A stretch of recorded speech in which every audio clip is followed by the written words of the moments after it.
We'll start now. We are already late. We were waiting. Actually, there was a confusion. I forgot to write annexee in the invitation. So a lot of people have gone to the main building and they are taking some time to come. But I think more will join. So we'll start now. We'll not keep you waiting for a long time. So first of all, I will request President Dr. J. Sharma to kindly come on the dais. And Dr. Manoranjan Parida Sahab, I request you to come on the dais. Rajesh Verma ji, Chairman CAQM, is not able to come. So we are requesting Dr. S.D. Atri to be the chief guest. And please come on the dais, Atri Sahab.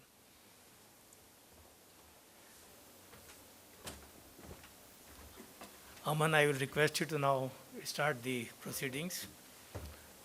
Aman, please come.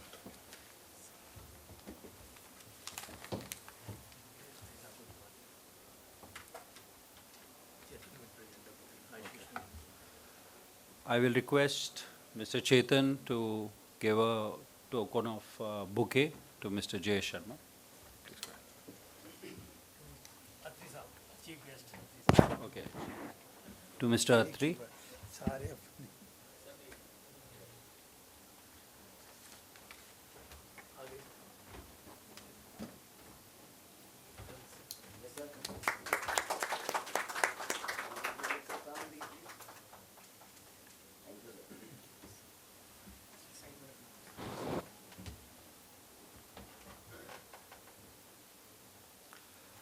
With that, I would like to welcome you all. My name is Amandeep Dubey, and thank you for joining us for this colloquia on how to improve the quality of life in Delhi NCR.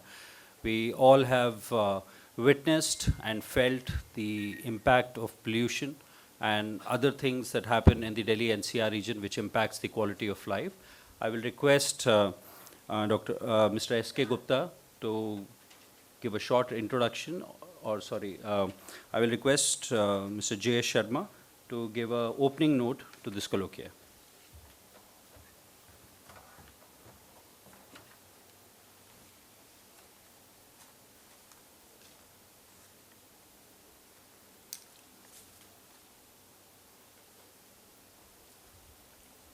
Today's chief guest, Shri Dr. Atri Sahab,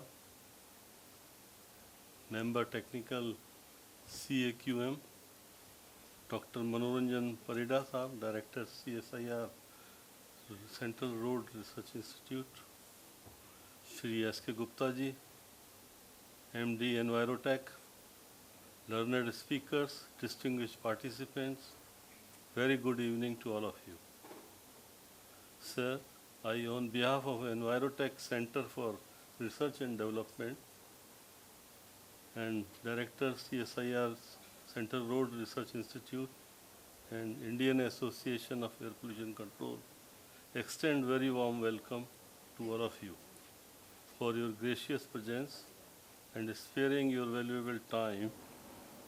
I also extend very warm welcome to all the speakers and delegates who have come out of their very busy time to attend this colloquium on improving the quality of living in Delhi NCR. The United Nations University, World Institute Development Economic Research based at Helsinki, they identified 4 qualities of the life. One is livability of the environment, lifeability of the individual, external utility of life, and inner appreciation of this. All this can be achieved through various strategies focusing on physical, mental, social, and spiritual aspects of life. We should also work on improving the surrounding ecosystem and workplace environment, including occupational health and environment. On the other side, we have God has gifted us with 3 things: air, water, and earth.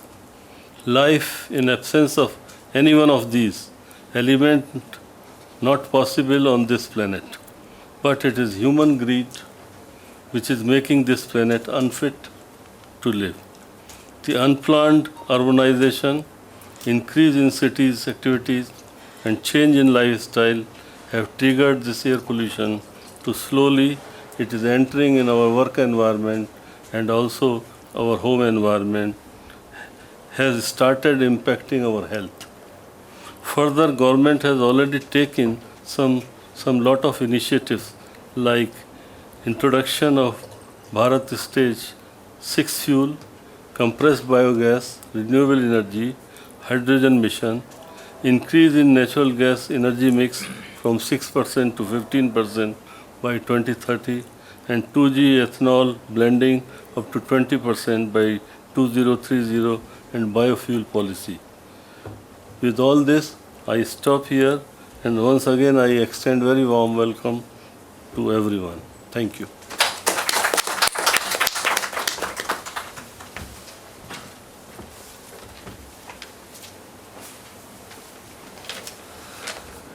Thank you so much, Dr. Sharma. With that, I will request Mr. S.K. Gupta to give an opening note for starting the colloquium.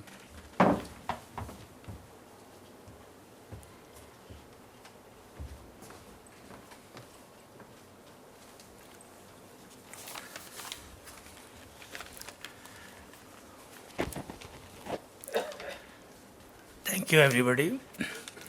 Esteemed chief guest, distinguished speakers, and ladies and gentlemen.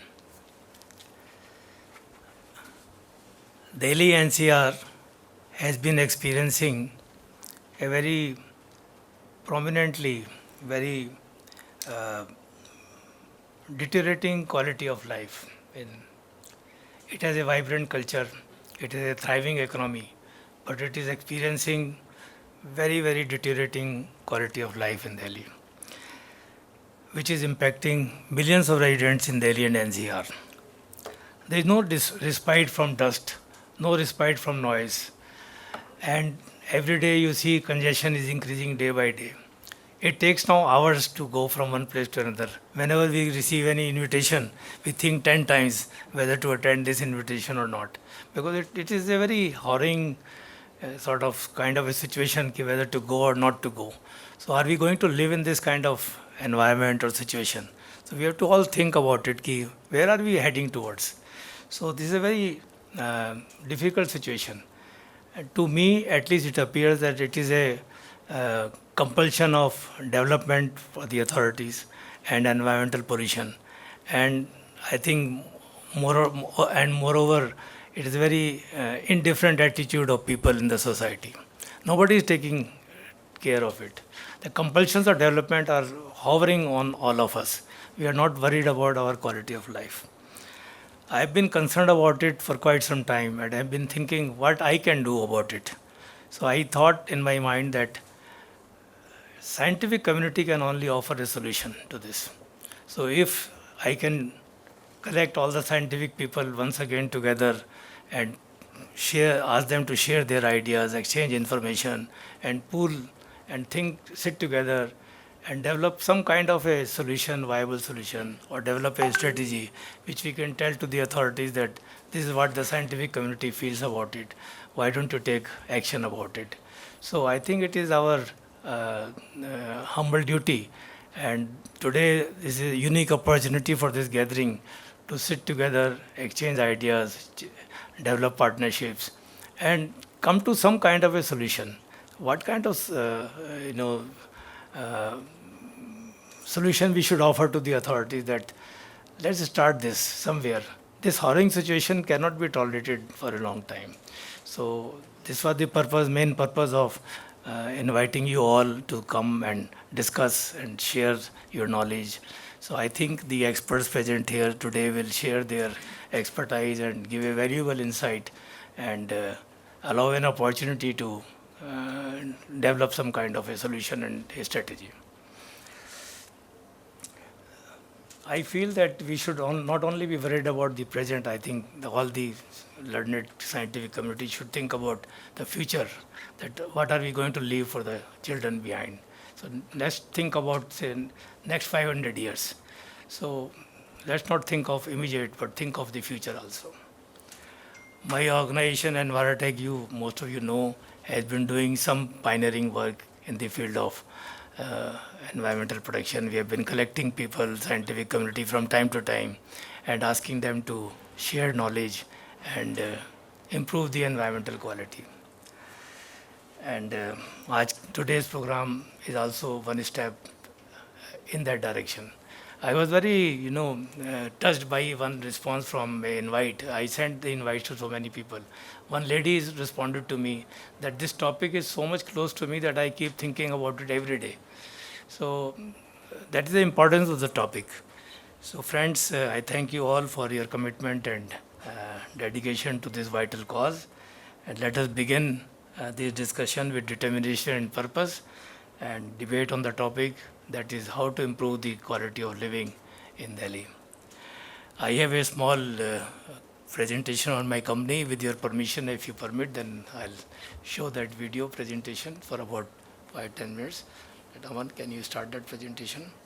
Thank you all for coming and participating in these discussions. Thank you.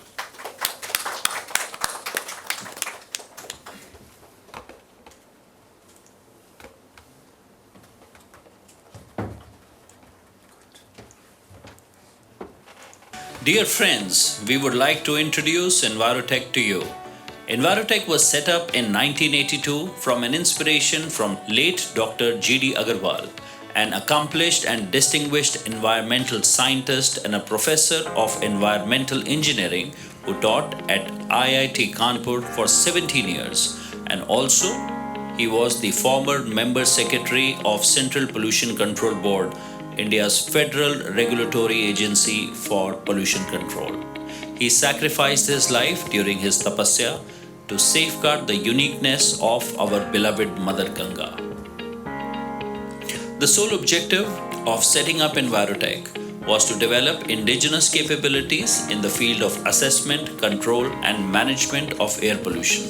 Envirotech has played a pivotal role in pioneering the development of indigenous instruments, fostering skilled human resources, and raising awareness about the significance of air quality. We present to you a short video to share some of these contributions in Envirotech's journey of last 4 decades. Development of indigenous instruments. The very first, in 1981, Air Pollution Act was erected by Indian Parliament, and monitoring of emission became mandatory for all industrial establishments. There were no instruments available in the country to monitor the emission. Envirotech developed and produced India's first indigenous system for monitoring such emissions. And due to the availability of these systems, monitoring of emission from chimneys became possible, which enabled the setting up of control system to reduce emissions. In 1990, health specialists identified that respirable portion of the total dust is primarily responsible for causing respiratory problems in all humans, and therefore its measurement is critical. Envirotech, in association with CSIR NEERI, developed and produced a simple fractioning system, and due to availability of this device, country was able to measure respiratory dust, which is now commonly termed as PM10. In the early 21st century, the significance of PM 2.5 particles was recognized globally, and the countries were encouraged to establish monitoring facilities for PM 2.5. Envirotech again came forward and produced India's first PM 2.5 sampler based on international design of US EPA. In the decade that followed, critical role played by ultrafine particles or PM1 and heavy metals were getting recognized, and there was a need for their assessment. Envirotech developed PM1 sampler in association with IIT Kanpur and a heavy metal sampler in association with IIT Delhi. Recent developments by Envirotech include a 6-stage bioaerosol sampler which has been developed in association with CSIR, NPL, New Delhi. An odor monitoring system is also under development with IIT Jodhpur.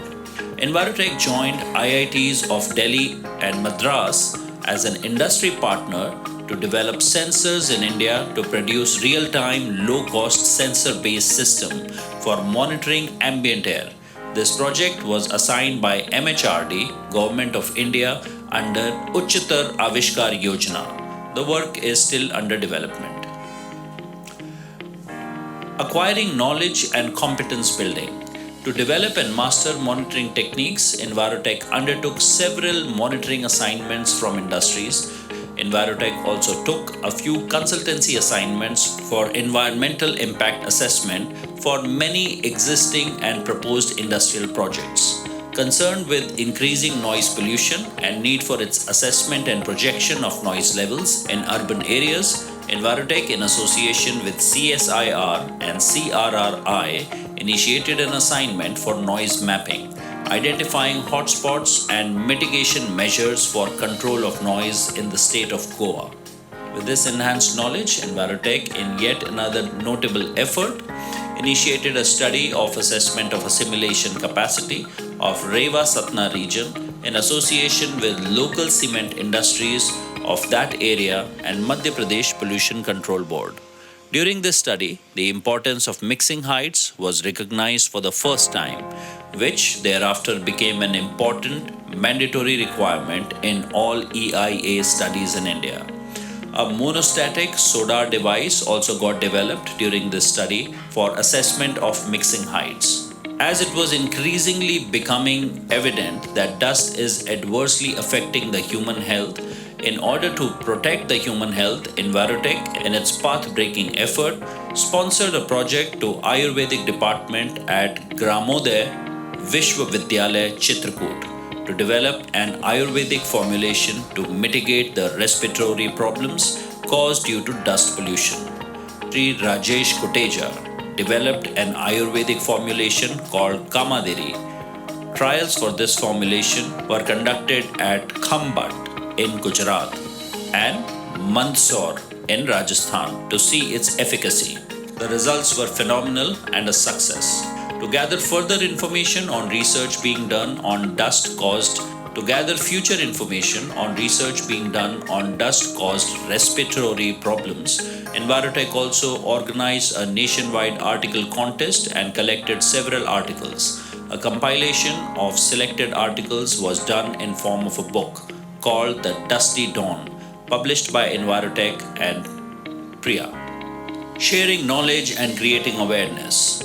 Taking a cue from the article in an European magazine, Cultural Heritage, on protection of painting, Last Supper from impacts of air pollution, Envirotech triggered and motivated Archaeological Survey of India to initiate monitoring air quality at Ajanta and Ellora caves to protect ancient artwork.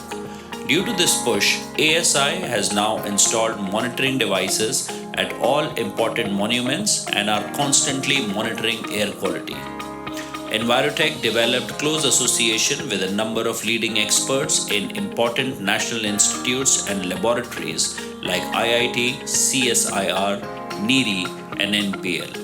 It often sponsored developmental projects in these centers and worked in close collaboration with them to produce field-worthy research and equipments. It also organized many conferences and discussions and brought academicians and researchers in contact with society. Some notable workshops were one on dispersion modeling at Patiala, planning and development of industrial estate at Surajkund, brainstorming discussions on finding of Rewa Satna studies at IIT Delhi, and a colloquium on environmental laws. Envirotech has immensely helped the country in developing skilled human resource in this field by organizing more than 100 unique hands-on training courses across the country.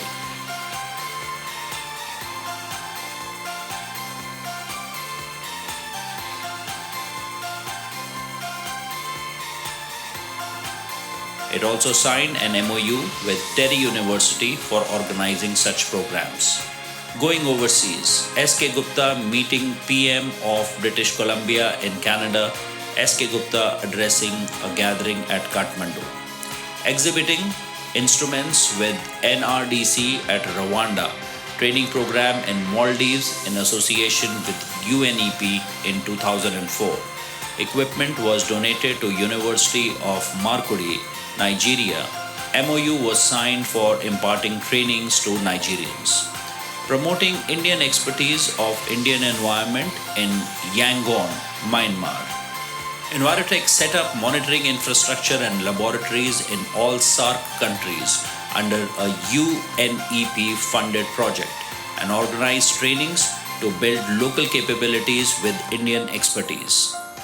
Recognitions. Envirotech has earned the reputation of a knowledge institution, and its personnel regularly participate in different training programs and committees of BIS.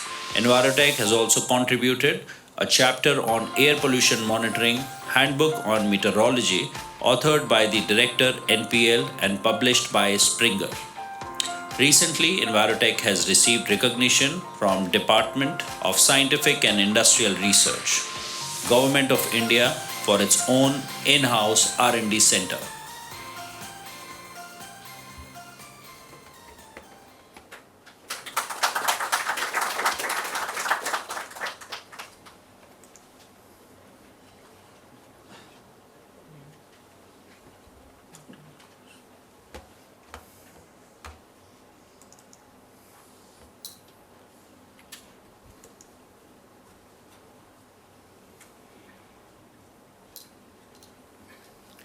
Thank you everyone for watching.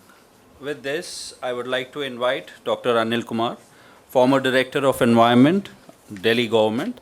He has been with this department for more than 30 years, and I will request him to share his thoughts on the issues and problems confronting Delhi NCR.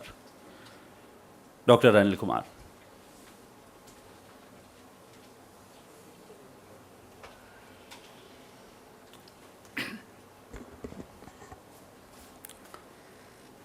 Very good evening to everyone. The topic really good, but time in 15 minutes, very difficult to improve the quality of living. I mean, because we are working for more than 20 years, 30 years. But only 15 minutes we have to present, very short. So I'll just some slide may skip that. So because time allotted for me is just 15 minutes. So thank you. As the topic is basically the worsening problem due to the critical environmental and urban issues and their impact on quality of living in Delhi NCR. So this topic I'll just going through that.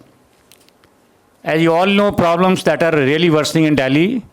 We all know just issue of air and noise pollution, poor water quality of river, water body drains, groundwater, inadequate waste management, traffic congestion, damaged roads, poor drainage, and water logging. All are very interconnected problems that are worsening in Delhi. Every year we see that, and every year we hope that will be improved, but they're going to be day by day critical. And these are issues are very detrimental to public health, infrastructure, and overall quality of life. So we need to improving quality of life in Delhi NCR require a very multifaceted approach, which include focus on strengthening infrastructure we had already, but we have to strengthening environmental concern to address and socio-economic factors also. So key area include improving transportation, addressing air noise pollution, proper solid and liquid waste management, and enhancing access to healthcare and education. Though all our other speakers going to speak on these topics, I'll just cover it at. Just to simply give the what was we like NCR region, so area approximately 50,000 square kilometers, and mostly the 14 districts of Haryana and 8 districts of UP, Delhi, and 2 districts of Rajasthan. They are covered in the. So I mean this area, because it was planned for the National Capital Region Planning Board, this planned as to at least decongest Delhi and the surrounding area that was. So basically, the population is expected to grow to around 7 crores by 2031 and to about 11 crores by 2041. Region will be highly urbanized in the coming decades, despite having about 20 districts outside Delhi. And urban population is projected to be about 50% by 2031, about 67%, about two-thirds in 2041 in this region.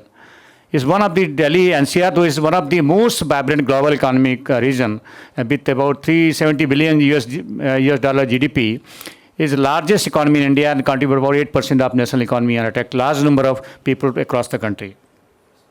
So what the Delhi NCR basically problem is fast urbanization trend with urban population. Share of about 50% and 55% NCR require focus on the citizens service apart from the utility like power, water, drainage, sanitation, waste management is normally in every city.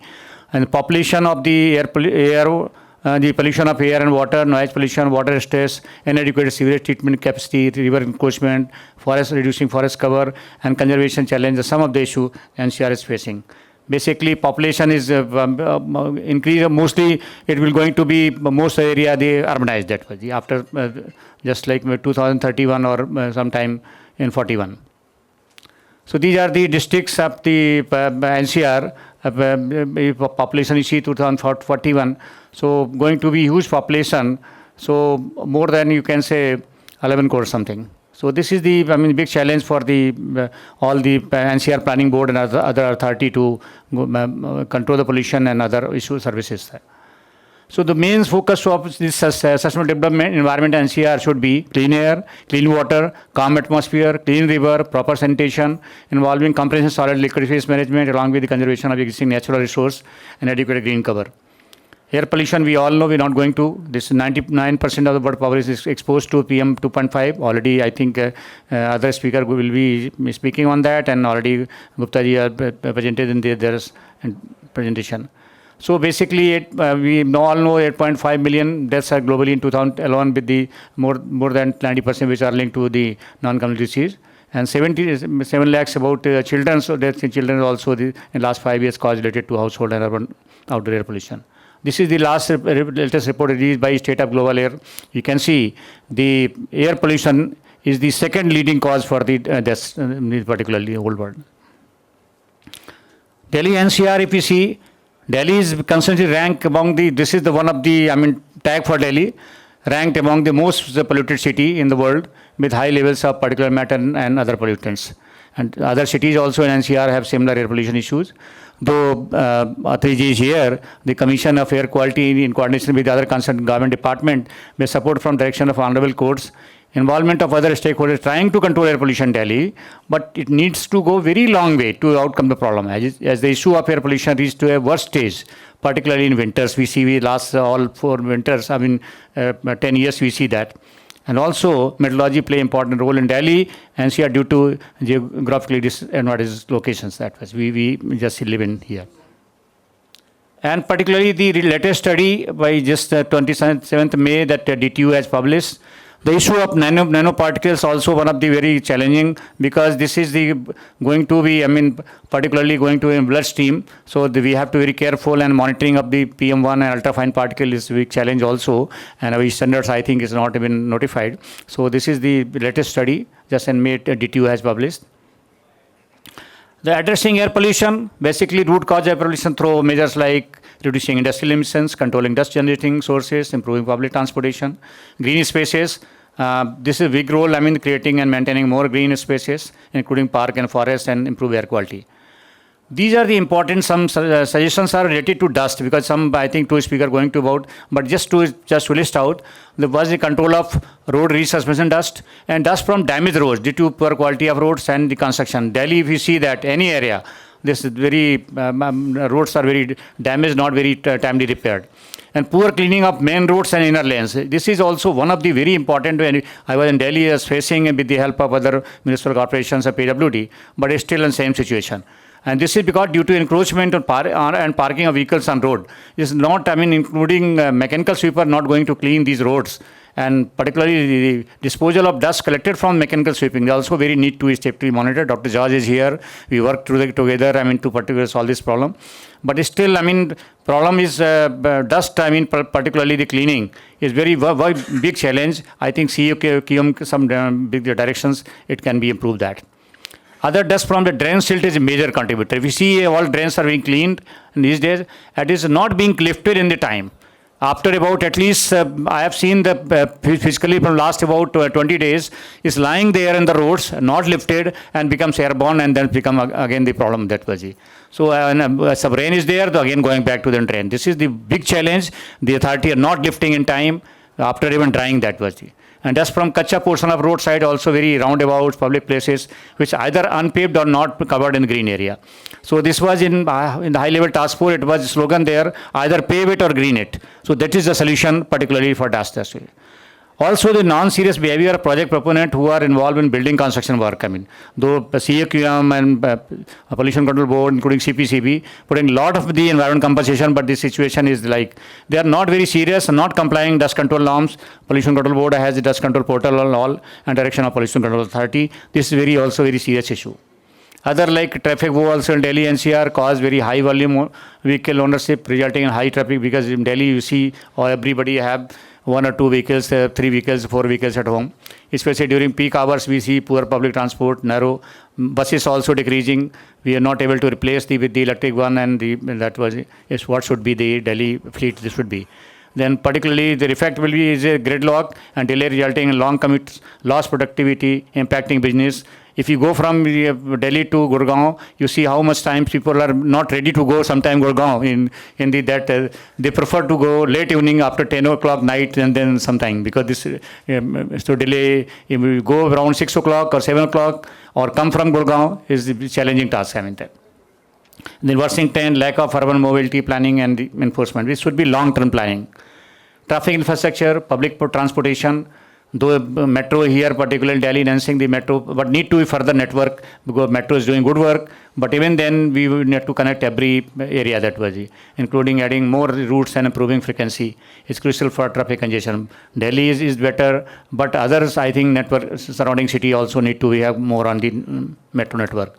Road network also expanding, improving road nets infrastructure to handle this increased traffic volume, and promote carpooling, cycling tracks, pedestrian, AI-based traffic signal system, introduce congestion charges, which was always in talk. It should be implemented. This very high traffic area. A smart city initiative also is very important, implementing a smart city. Though NDMC is one of the part of the smart city, but I don't know how it's much implemented that. Then damaged roads caused with poor quality of material. I have seen every road maintenance should be linked with the roads like construction, at least for a 5 year or 10 years. It's not linked, and after about 2-3 years, the road condition is very bad. Lack of maintenance caused by heavy vehicles, waterlogging, inadequate maintenance and repair of roads leads to potholes, cracks, and uneven surface, causing accident, damage to vehicles, and slower traffic movement. And worsening trend, delayed repairs, and long-term infrastructure. Poor drainage, waterlogging. We see that Delhi drainage system is very old, decades ago. It's insufficient, though government is trying to replace. But the clogged drains, backlog is still we see few days back in the like Minto Road and all, because blockage in drain due to debris, plastic and other things, impact on urbanization. So this is the situation. Inadequate drainage, also the combination of heavy rainfall and poor design drainage system leads to widespread waterlogging. Public disruption, waterlogging cause traffic jams, and also public health and safety concerns also there. Waterlogging creates breeding grounds of mosquitoes and particularly leading to spread of waterborne disease. Noise pollution, the strict enforcement are needed. Regulations are there, especially near hospitals, schools. Design noise barrier to mostly all kind of flyovers and all, highways and flyovers, ban on the honking zones. But sometimes rules are there but not properly implemented. Promote awareness campaign. Then waste generations, Khandelwalji and other speaker going to speak. NCR city area producing more waste than municipal system can handle. Inadequate management, poor waste collection, lack of segregation of shares, poor recycling system, disposal practice lead to landfill overflowing, environmental contamination. Impact also, proper waste management contribute to pollution of air, water, soil, and posing risk to human health. So transition from throwaway culture to a circular economy is a real solution. Everybody should adopt that actually. So all the circular economy, all this we are already there, but how much is really in practice in there? Refuse, reduce, reuse, refurbish, redesign, remanufacture, recycle. So these are the very important, but need to be practical through all the community, schools, and everywhere. It should be implemented there. So culture of conservation already in India, the all culture of conservation nature dates back to ancient Vedic period. The four Vedas, the Rig Veda, Samveda, Yajurveda, Atharveda are full of hymns that we celebrate various natural entities that way. So addressing this, these are very interconnected problems. Addressing these problems require a holistic approach, including improving waste management, public transportation, infrastructure, upgrading, and then sustainable. Then we can have improved the living condition in Delhi. The effective solution require collaboration between government agencies, community organizations, and private sector stakeholders. All. Then there definitely people-centric urban planning, strict law enforcement, technological integration, and community participation. Like changing individual and community behavior alone can have a significant impact on on the environment and climate crisis. And these are adopting low carbon lifestyle, and so a healthy and sustainable way of living is a life that already Honorable Prime Minister introduced. All the about 75 actions need to be very awareness campaign in the schools, and all communities should be there so that everybody has followed this lifestyle for environment. This is the last slide. We aspire to live long. Our children too should live long and free from sickness and consumption. We are ready in the lap of the Mother Earth. May we have a long life, provided we are watchful, alert, and sacrifice our all for her. This is for Atharveda. Thank you so much. That was it.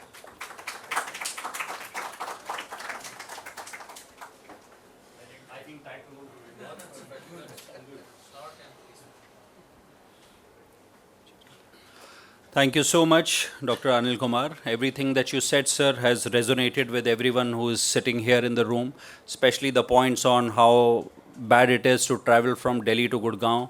I started at 2:30, today reached here at 4. It took 1.5, almost quarter to 2 hours to reach here in the middle of the day.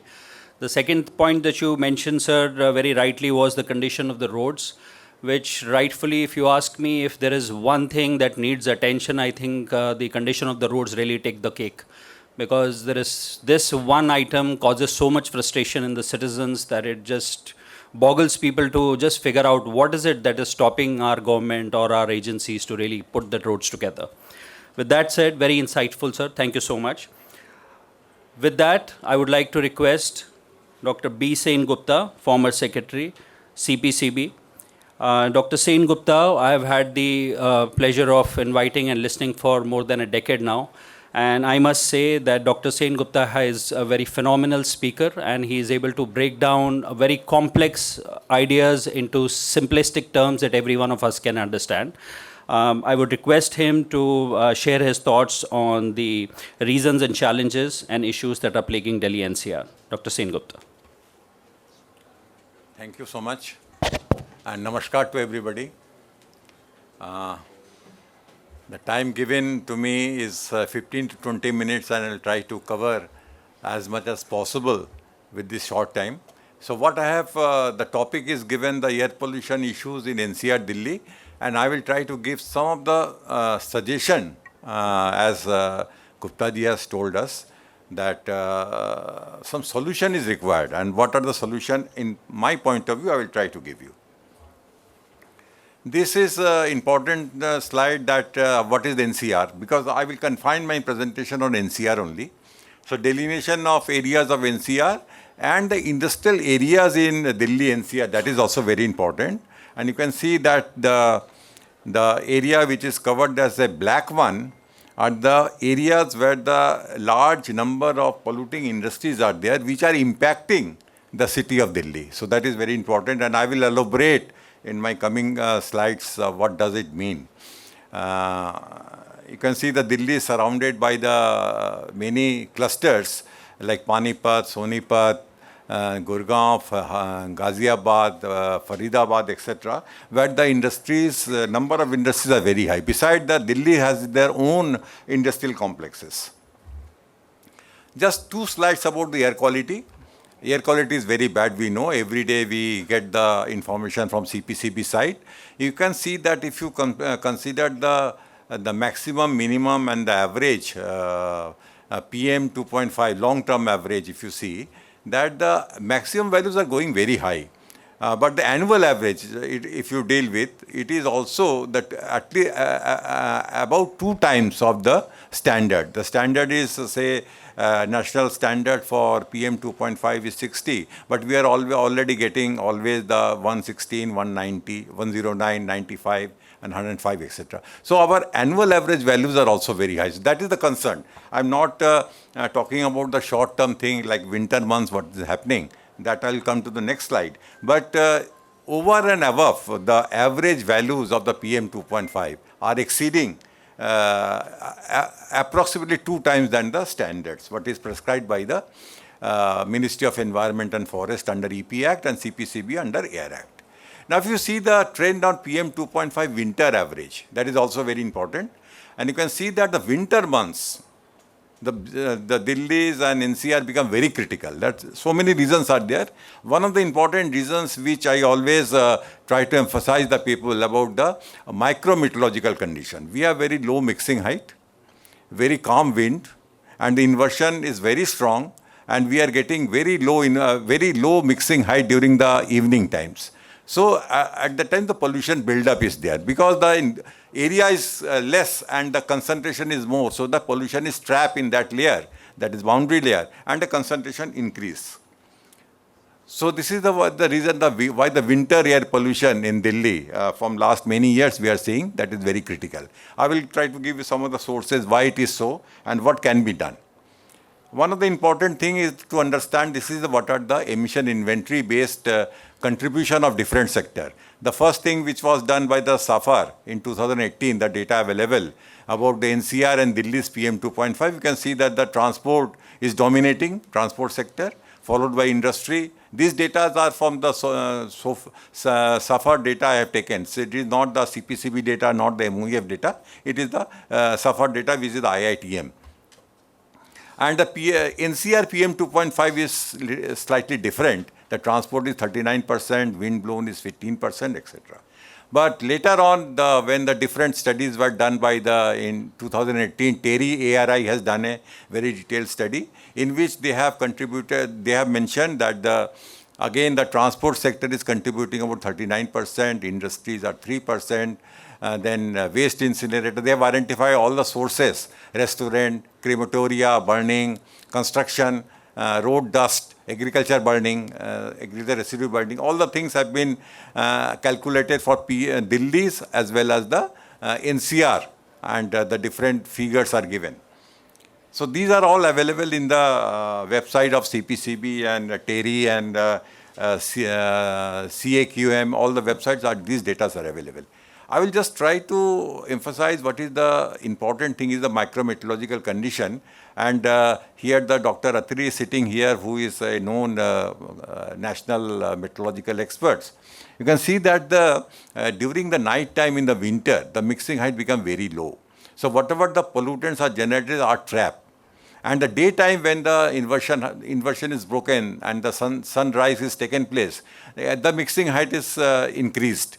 So it is, say, about less than 100 meter, and then when the inversion, the daytime, it is gone up to, say, 1200 to 1800 meters. So there is a lot of dilution we get. Again, the night time, evening time, again, the mixing height is decreased and the pollution buildup is there. And also one of the important things is that the wind speed during the winter months is calm, is less than, it is a calm condition. So wind, whatever the pollution is generated is trapped and it is not moving because the calm condition, there is no wind. Nowadays you can see that we can give a very strong wind. So whatever the pollution is generated is easily dispersed. But winter months it is not happening. That is why in the month of October to month of February, we are getting very strong inversion and a calm wind and the pollution level increase. So this thing I think we have to keep in the mind while giving all the interpretation of the air quality things. This is the mixing height diurnal variation. You can see what is happening during the night time, what is the daytime. Again, it is same type of thing, but a lot of data is available. CPCB has set up a solar system in their office, and the mixing height is real-time mixing height data is generated, and it is interpreted for the air pollution thing. Now, I'll coming to the what are the causes, what is the air pollution concern in NCR region. I will not confine to the NCR region because we are discussing here all the NCR region. One of the important contributor of the pollution is the air pollution due to 11 coal-based thermal power plant located in NCR, 300 kilometers. That is very important. Why 300 kilometers we have taken? Because the thermal power plant chimney height is about 275 meters or so. We're getting a plume rise of another 200 meters. So effective stack height is about 400 to 475, 450 meters. And then the pollutants can travel a lot. Because the whatever in 300 kilometers the pollution is generated, it can hit the Ganga basin states, especially the NCR. Now the second important, I will elaborate this one, what are the coal-based power plant, what is the impact in next slide. But let me finish first the air pollution concern. Then second was the transboundary air pollution from industries and industrial area located in neighboring state in Delhi. States of Delhi, sorry. Like Panipat, Sonipat, Ghaziabad, Meerut, Faridabad, Bhiwadi, Alwar, Gurgaon, Noida, etc. There are a large number of industries are there. There the enforcement of the law is poor. The compliance rate is poor. So there's a lot of emission is generated, which is practically not properly regulated, and their impact in Delhi is well known. Then we have the air pollution due to more than 3,000 numbers of brick kilns in NCR region because there is a very good soil is there, and then requirement of the bricks are very high. So a lot of brick kilns are there. Government has decided to shift them to the zigzag technology, but due to the many reasons, many brick kilns have not shifted to the brick zigzag technology. Then the vehicular pollution is also very important because the vehicular contribution to the Delhi's air is very high. Delhi's present registered vehicles is 120 lakhs. You can see in the CPCB when I joined in 1979, the vehicular vehicles population is only 5 lakhs. And now it has become more than 120 lakhs. And after the metro also on the Delhi, the transport department data shows that the 65 to 70 lakhs of vehicles are on road. So they are contributing a lot of pollution. So now what are the pollution, vehicular pollution means? One is that the very important point is that a poor inspection and maintenance program for the on-road vehicles. We have still believing in the PUC type of system, which is not giving any correct thing because the instruments are not calibrated, the PUC centers are, the people who are doing the test are not trained. So it is only getting a paper things only. So that inspection and maintenance program has to be improved so that the in-use vehicles, on-road vehicles emission can be controlled. Emission from old vehicles, BS2 and BS3 are quite significant. I will give some of the figures. Poor penetration of electric vehicles in NCR towns and cities. For example, in Gurgaon, we do not have much electric vehicles yet. Noida, we don't have. Only Delhi we have some electric vehicles, but other NCR towns, the number of electric vehicles, especially the buses, are very, very low. So numbers are very less. So this is the area. Recently, I have seen the NCRP program at the Mumbai. They have gone for the 4,000 e-buses, from that fund which the Finance Commission has given. Issue regarding the transport fuel quality and future exhaust emission standard, BS6 and beyond. Like that, BS6 came in 2014. Now already 10 years have passed.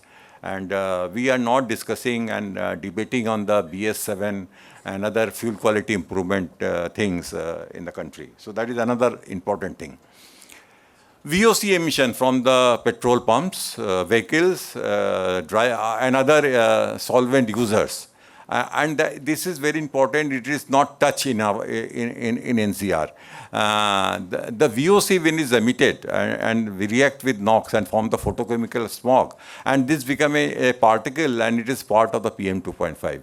So whenever when the VOC is high, you certainly are going to get a high particulate matter PM 2.5. Now the thing is that The dry cleaning industry, there is another sector.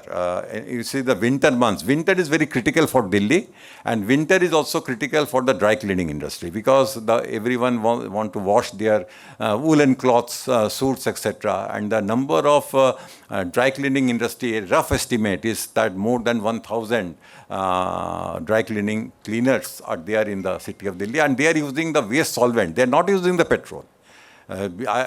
We have done a survey. I have found that a lot of waste solvents are coming from the Gujarat and Maharashtra, where the chemical industries are located. So these solvents are coming, which are used by this dry cleaning industry, and there are a lot of VOC emissions are there. And they are doing in the rooftop all this operation, and then in presence of sunlight, this VOC and NOx mix and then form the photochemical smog, which is a part of the PM 2.5. Air pollution due to the poor MSW and plastic waste management, that is another, some of the other learned speaker will speak on this, but I want to tell you that because the poor segregation of the waste, a lot of biodegradable waste are going to the dump sites, and the methane gas is formed, and then the fire incidents are there, and all the waste are burning. So there are a lot of incidents, and last year itself there are 3 or 4 incidents in Delhi itself where the dump sites are burning and a lot of air pollution is created. Similarly, the plastic waste burning things, plastic waste recycling industry, their emissions. So these are not accounted. There are more than 800 plastic waste recycling industries are there. But there are not effective pollution control norms are there, and not they are doing the proper air pollution control equipment, and the enforcement is also very weak.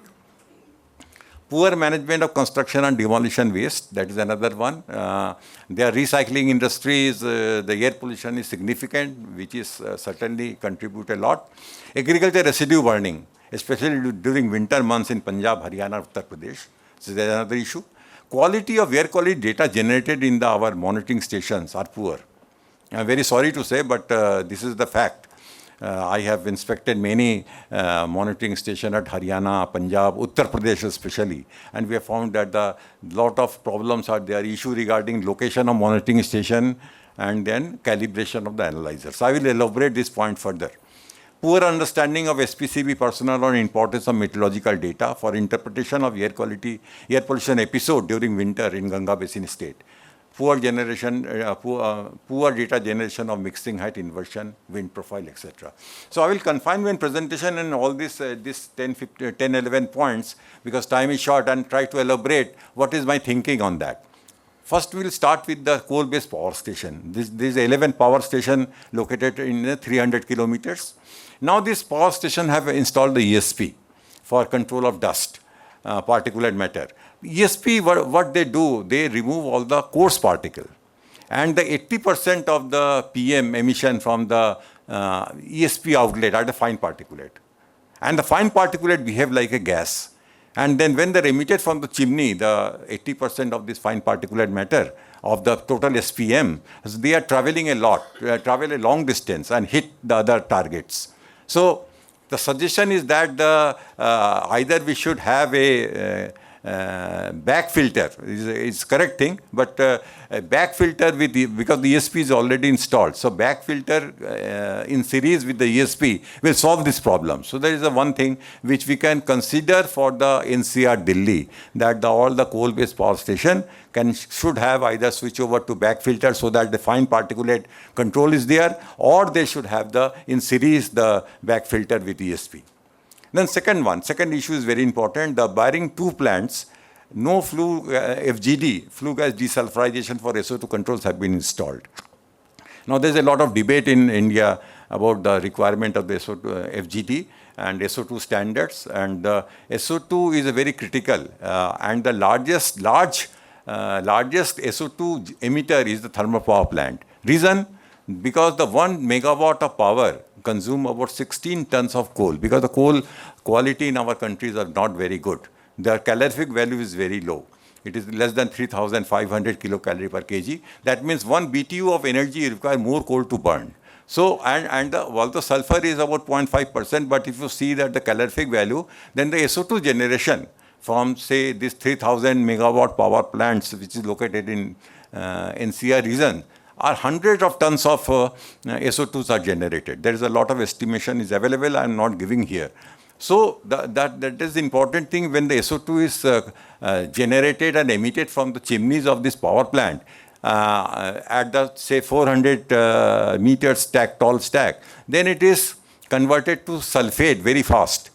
Because the atmospheric conversion rate, and we have done a study in CPCB about the chemical kinetics of SO2 to SO4. And this sulfate, if you see all the source apportionment study, every researcher have reported that the sulfate levels are high. So from where the sulfate is coming?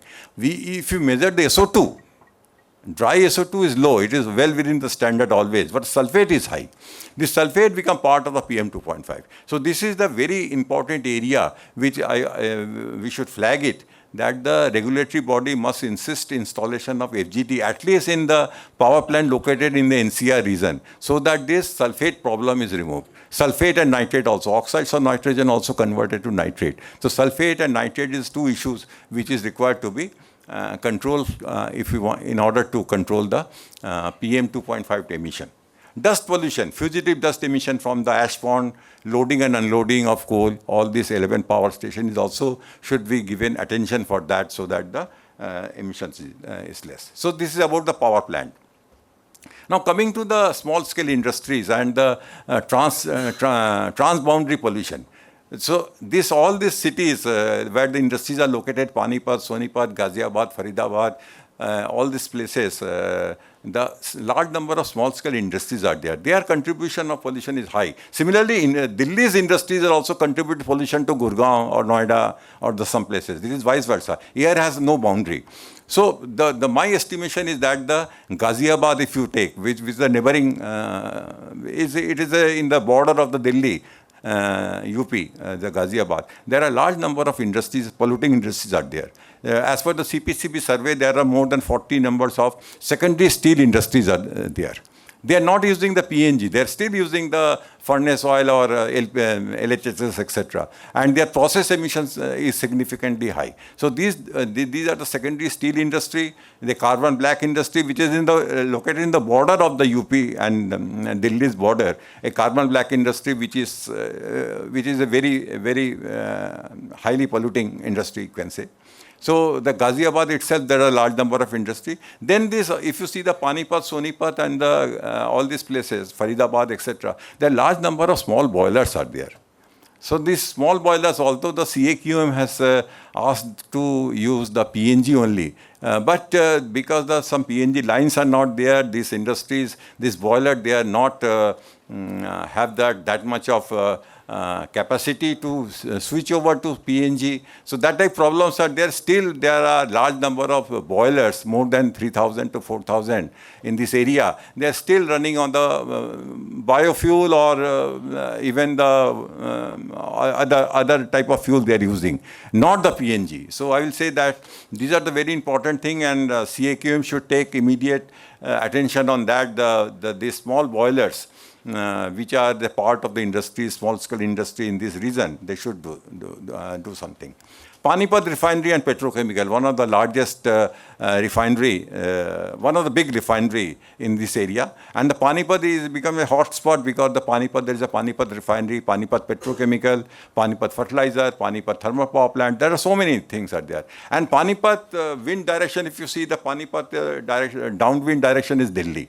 So Panipat, Sonipat contribution, I think we should very carefully monitor the impact of their pollution in the Delhi itself. More than 3,000 numbers of brick kilns are there in NCR area. So although the CAQM has directed them only to run their plan for 3 months, but still, because the compliance and things are not very good in our country, so they are generally, it is very difficult. Recently I was coming from Mathura to Delhi, and on the way to the Haryana things, I have seen the large number of these brick kilns are emitting a black smoke. terrible. 40 to 50 I have counted. So these are the things which are, I think this is very important. And one of the suggestion is that the emission from industries and industrial cluster to be monitored using drone-based technology. Now drone-based technology is available, very cheap type of technology. And we can take the photo of that using the drone of the polluting industry and can pinpoint that industry. Because the CEMS, which the Pollution Control Board and have asked, the CAQMS data may not be reliable most of the time I have seen, especially for the medium and small scale industry. Although it is applicable for the 17 categories of highly polluting industry, but many industries, the State Pollution Control Board has asked them to install. This is not giving the current picture. So my suggestion will be the drone-based technology should be used to monitor and to see whether because the camera is attached with that, we can pinpoint which industry is emitting black smoke or blue smoke or red smoke, etc. We can pinpoint them. Vehicular pollution is another very important area. First and foremost thing is that we should have the integrated inspection and maintenance program. So this is very important. This does not exist at all in the NCR states. POC system is followed to check compliances. And the 90% as per the CPCB report, and I have personally seen all this PUC things. There are hardly the COSC analyzers are working. So these are I think the wrong data are coming, and we have become very happy that our vehicles are complying with the standard, which is actually not. So the remote sensing based monitoring to identify polluting vehicles on road, I think should be considered by the regulatory body. Now the things are very cheap. Remote sensing based monitoring systems are available. Emission of pollutants from on-road vehicles running on NCR cities are high due to the poor maintenance. So, and one of the things I have seen that the conformity of production, COP data, test results are not checked by the regulatory body for BS4 and BS6 vehicles in several towns of NCR. This is the requirement. If the new vehicles are coming with the type approval test, but the COP test reports, which is issued by the ARI or ICAT, etc., should be checked by the regulatory body. So that is not done. VOC emission from EV penetration from the NCR towns are very poor. EV buses are not available or very few in cities like Gurgaon, Noida, Ghaziabad, etc., except Delhi. Delhi has some e-vehicles, e-buses, but other NCR towns, they don't have that. So that much of diesel or CNG buses are contributing the pollution. VOC emission from petrol pumps, evaporating emission from vehicles are high due to the non-availability of vapor recovery system. Also, although CAQM has issued direction, but about 50 to 60% of petrol pumps, they have not installed the vapor recovery system. In our vehicles, there is no vapor recovery system because it is not a mandatory thing. So a lot of vapor, and due to the high temperature, the VOCs are coming out, and that is contributing a lot of pollution. Now the 1800 new vehicles are added every day in Delhi. So that is very, very high figure. 1800 buses are added, vehicles are added in Delhi. It is required that the carrying capacity based approach to be followed for total number of fleet in Delhi. Otherwise there is an unlimited problem. This is a huge problem. We cannot manage that one. So I think this is a very policy type of thing, whether government is ready to accept that one, because there are so many other things are there. But numbers should be checked. If you see what China has done, China has blocked the figure they have fixed, that the total capacity of the industry, total number of vehicles, etc., all frozen. That by 2030, number of vehicles will be this much only. And by that, they are able to control the air pollution. So we have to learn from the other cities which has successful in their air pollution control program. Then MSWL plastic, I will not go in the detail because other learned speaker will tell you. But the issue is that the emission from waste to energy plants. That I want to say something. That we have the 3 plants already, and recently the government of Delhi has planned new 4 plants waste to energy. So now this is the very contradictory thing, that whether this waste to energy plant, incinerator, whether it will serve the purpose, it will increase the pollution, toxic emission. So I think this is the area which is required to be examined by the CAQM and the pollution control boards, whether the new waste to energy plant is feasible, or we should properly segregate the waste, and biodegradable waste should be separated and then go to the manure or to CBG plant, etc. That is the route we should follow, or all the waste put together and dump it in the municipal garbage and then put in the waste to energy plant. And because the calorific value is low, so we have a lot of experience that the WTE plant are not very successful in our country. We have a lot of experience on that. So this is one thing which I want to flag. Air pollution due to waste burning in dump site, due to the methane gas formation, I have already spoken. And poor functioning of plastic waste recycling plant. There are 800 plants, more than 800 plants are there, but in the NCR region, but their air pollution system, nobody monitored those things, no standards are there, the plastic waste recycling plant. So this is an area which contribute a lot of pollution. Air pollution due to crop residue burning, some speaker will take, I will not go in the detail, but recently I have seen the website of CAQM, they have done a very good work on the crop residue management, and I think that I will not go in the details of that. Quality of CAQM is data. So that is very important, because all the things, all the approach is based upon what are the quality of data we are generating. Because AQI is calculated from that, this graph is initiated by CAQM based upon the AQI data. AQI data is based upon the CAA-QMS data, Continuous Ambient Air Quality Monitoring Station. We have increased the number of monitoring stations, large number, but the location of the monitoring station required to be reviewed as per CPCB guideline. This is the first observation. And I have told this thing many of times. ITO station cannot be a ambient air quality monitoring station. ITO station is the roadside. It is see the impact of the vehicular traffic on this thing. Similarly, Anand Vihar. Like that, there are many examples in the whole NCR is there where the station location should be reviewed and should be moved or something like that. But this is not happening. Second was the calibration of analyzers. Now the things are that the State Pollution Control Board, because a lot of fund is available, they just place the order for this COQM and then give the responsibility of the calibration also to the supplier. And they don't check the quality of the span gas or zero gas and permeation tubes. So I have visited some stations. I found that the span gas is outdated, expired span gas are used for calibration, or calibration is not done even. So this type of data generated for the CAQMS, we are drawing the principle, our action plan, and spending crores of rupees. I think this is required to be reviewed by the authorities.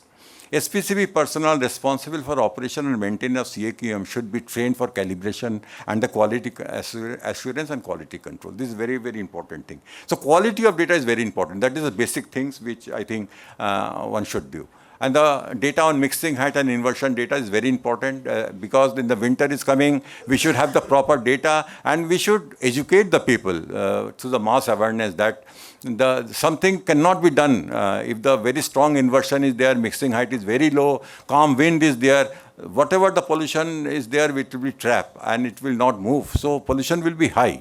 So we have to live with that. This is the things which I want to. Concluding remarks, integrated approach to be taken for to improve the air quality in NCR Delhi. Only control of vehicular pollution and only control the industrial pollution is not serve. We have to see all the things, 11 areas which is mentioned. We have to check and do the pollution control in all the areas. Then only, that is known as integrated approach. Emission standard given to the industry by SPCB located in NCR state, and vehicular exhaust standard to be enforced strictly by regulatory agency. I think enforcement is the key thing, especially in State Pollution Control Board. Compliance monitoring is not there. SPCBs are issuing a consent to operate, and they don't bother about the condition whether it is met or not. Means only the paper type of work is going on. So that should be stopped. If you want to control the pollution, proper compliance of the standards is required, for which the state board people should be properly trained. They have to be motivated on that. Otherwise, it will not happen. CAQM orders and direction to be implemented by regulators. In the last few years, I think CAQM orders and directions are excellent. I have regularly I examine all this thing and review this thing, and that is a very good orders. But it is not implemented. State boards are not bothering about that. So this is the important thing. I think we should see something that the compliance thing should be done. To oversee the compliance monitoring of all standards, steering committee may be set up by CAQM with subject matter specialists. Only the non-technical people, if they put in the committee, that is not good. They should have some technical people on that who will understand the thing.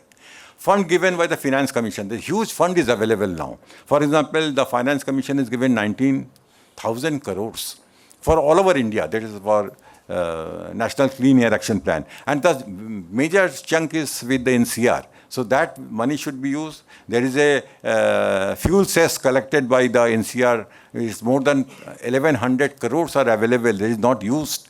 And the consent, Pollution Control Board, they have a huge fund about the consent fees, etc. That is running in crores. For example, Maharashtra, they have the 5,000 crores. Gujarat, they have the 8,000 crores. UP has the 3,500 crores. So this money should be spent on pollution control. So this air pollution control program that should be initiated. The fund is no problem, I think, from the Pollution Control Board nowadays. Government is giving enough fund. Only the proper planning is not there, and the willingness of the political will is not there, and the teamwork is not there. That is why we are facing this type of problem. But the solution is there. I think if you jointly do the work, it certainly will give. I am stopping here. I am available for any clarification, questions, etc. whenever the time permits. Thank you very much.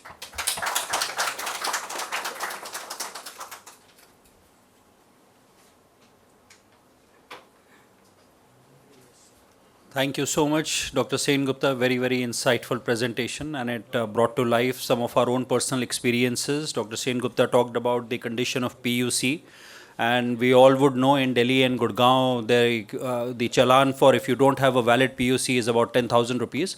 And when you go to get your PUC and you reverse your cars in front of the kiosk, a similar thing happened with me.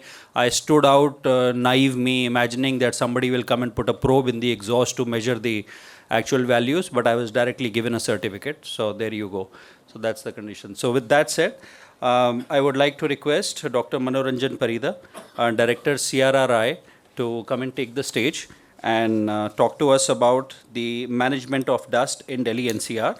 A quick note, Dr. Manoranjan Parida is a dedicated scientist, and he's got a lot of insights and well aware of Delhi transportation and dust problem.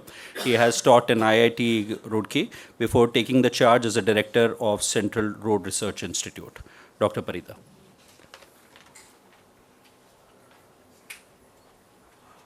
Thank you very much. Good evening. आप सभी को नमस्कार. I'm supposed to talk on dust management. So I have given the title Paving and Greening of Urban Roads.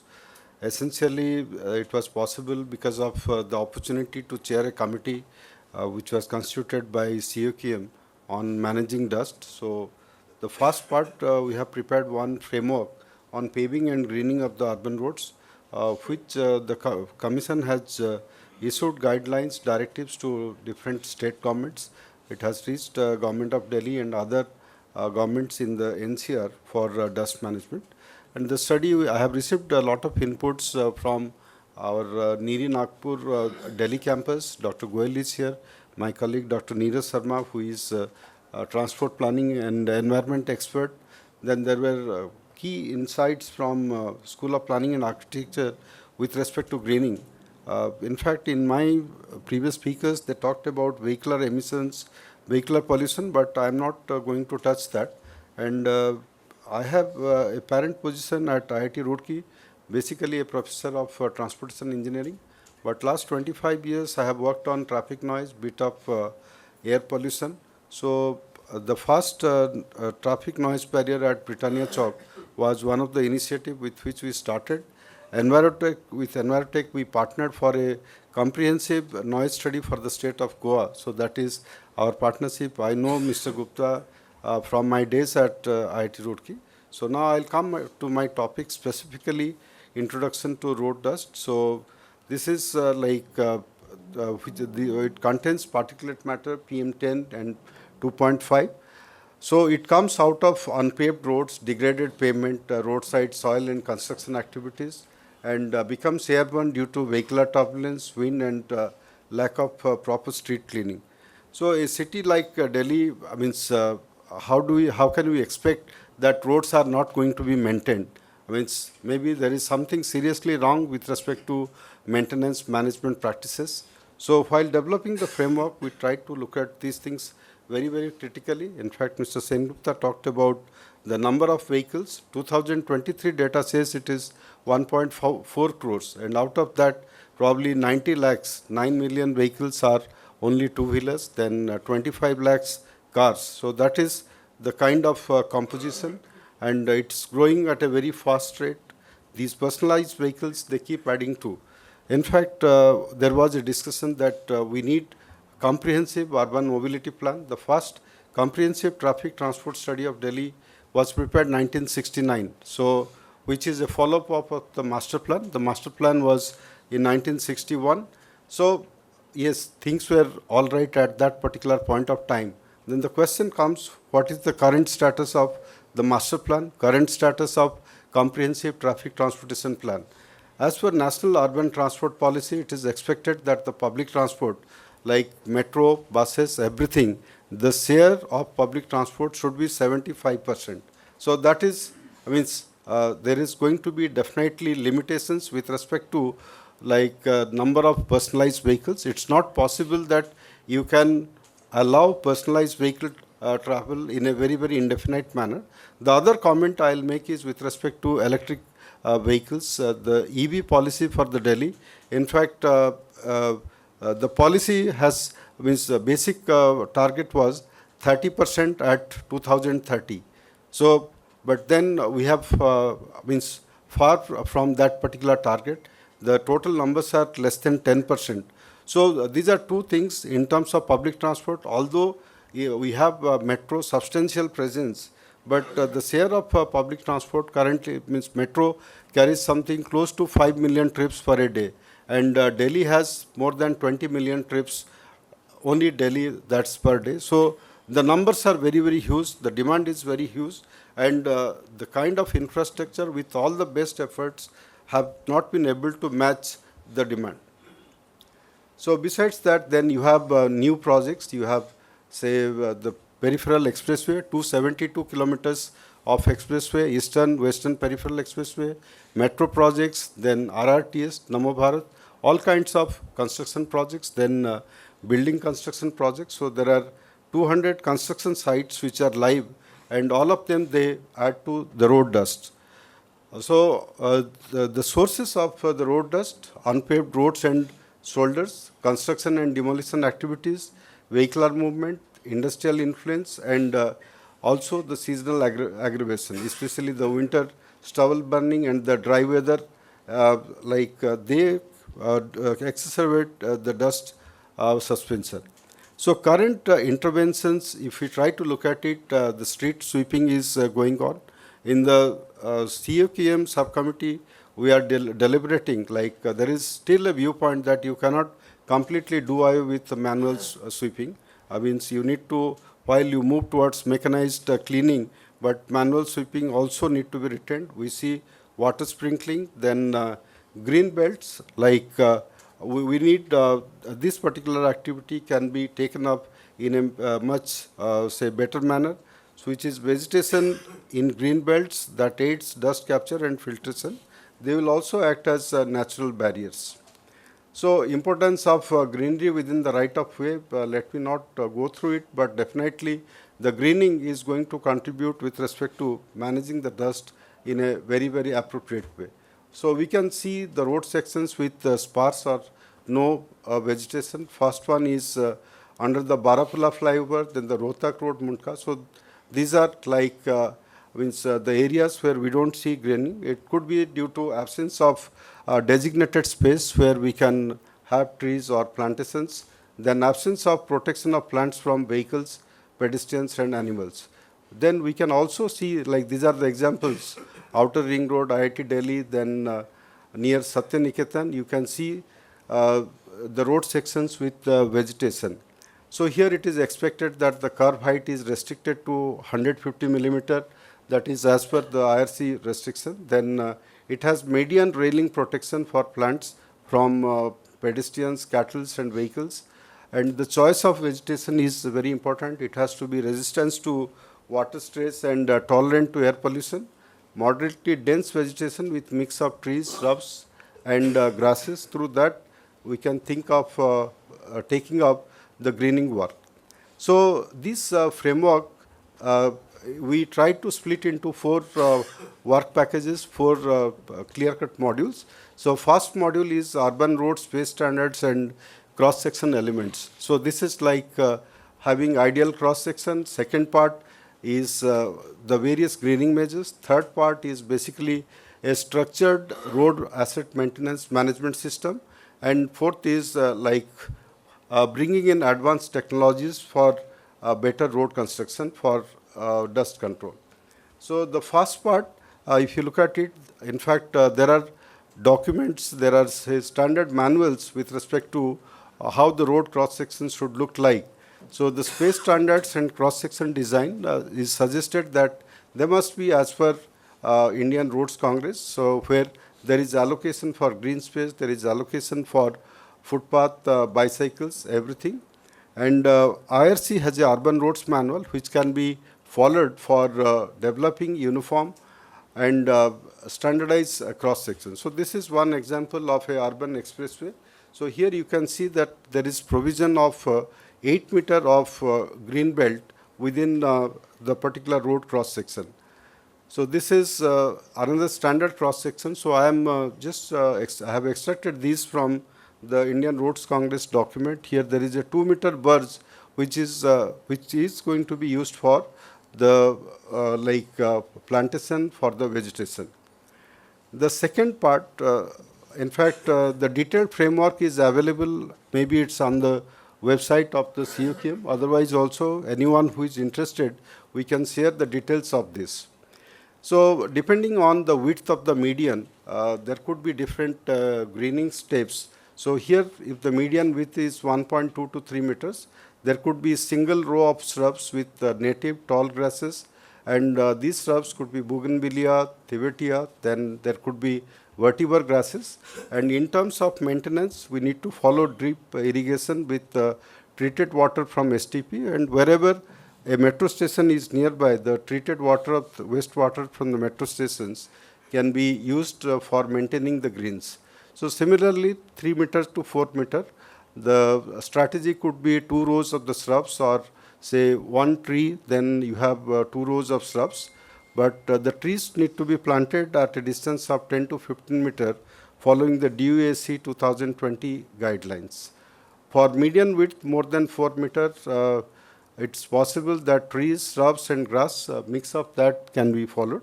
So the framework recommends how the greening is to be done. I have only given the example of the median greening, but then there are ideas of how to undertake this greening for the footpath and other parts of the road cross section.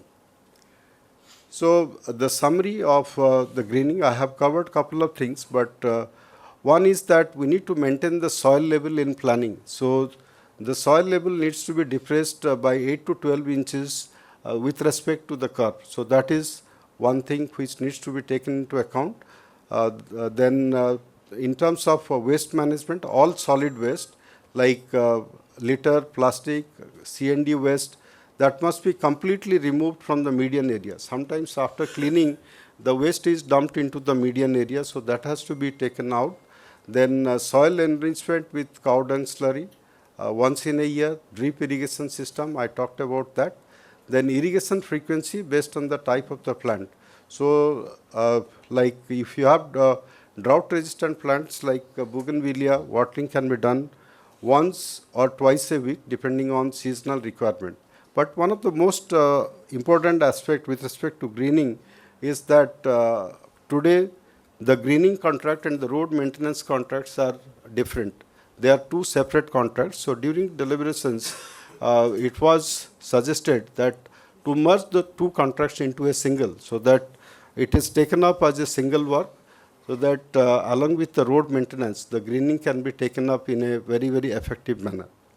So after that, we move to the third part. This is a recommendation for controlling road dust through improved road maintenance practices. So here I would like to highlight, like you have, say, huge road network in Delhi which needs to be maintained. So if you try to look at the road network in different portions, especially the NDMC area road network vis-a-vis other areas. So we see that the NDMC area road network is better maintained. Currently, CRI is providing maintenance solutions for the roads in NDMC area. We have a MOU with them. So if you follow a structured approach, roads can be maintained. But many a times, the road maintenance activities are deferred. Personally, I have the experience that in cases many road network, the period of deferred maintenance is more than 2 years, 2 to 3 years. So that way it starts deteriorating and then they contribute to the dust. So the basic idea is that this is a road asset management system where you undertake a very comprehensive study for the entire road network, and then you do the projections of the traffic, then you try to project the deterioration of the road, and on the basis of that you try to work out maintenance solutions. In fact, the modern survey, they use these various studies. Network survey vehicle is one which can move at the rate of 80 km per hour to collect most of the data. Then the structural conditions can be studied by a falling weight deflectometer. Then ground penetrating radar is one that's a non-destructive way of understanding the subsurface conditions. Then you can have automatic vehicle counter cum classifier by which the axle load spectrum, traffic volume data can be collected. So when I say that this is part of a modern road asset management system, this is not something really a rocket science. Within country, states like Assam is doing, Odisha has done, Kerala has done. So why not a place like Delhi, which is the capital of the entire country? So that's one question definitely keeps me hunting. CRI has completed the study for Kerala, and currently we are almost going to complete maintenance plan for 23,000 lane kilometer in the state of Odisha. But Delhi, the project is yet to take up. In fact, the CUKM has given directions. The communication is with the Department of Environment, and essentially it is understood that the one single agency need to take ownership. It cannot be, because Delhi roads are distributed across different agencies. So probably Delhi PWD has that expertise to implement this road asset management system. So this is all like on the basis of the various deterioration parameters, the road roughness, potholes, then depth of rutting, cracking, raveling, and patchwork. It's possible to, you can put an index to the road, and on the basis of that you can work out what kind of maintenance strategies are to be undertaken, which road is to be given priority. So that's a very logical way of defining the maintenance network, and at a state level it can be defined in a very, very clear way. So these are the various IRC documents, very elementary. As I said, that there are other state governments which are already doing that, but the same practice is not being adopted in the government of Delhi. The last part is with respect to various technological interventions. Can we have different road construction technologies which can be useful in managing dust? So there is a bit of discussion with respect to the hot mix construction versus cold mix constructions. As per the government order, hot mix plant has to be, they have been banned 50 kilometers range of NCR. And then if you are going for hot mix construction, it has its own emissions.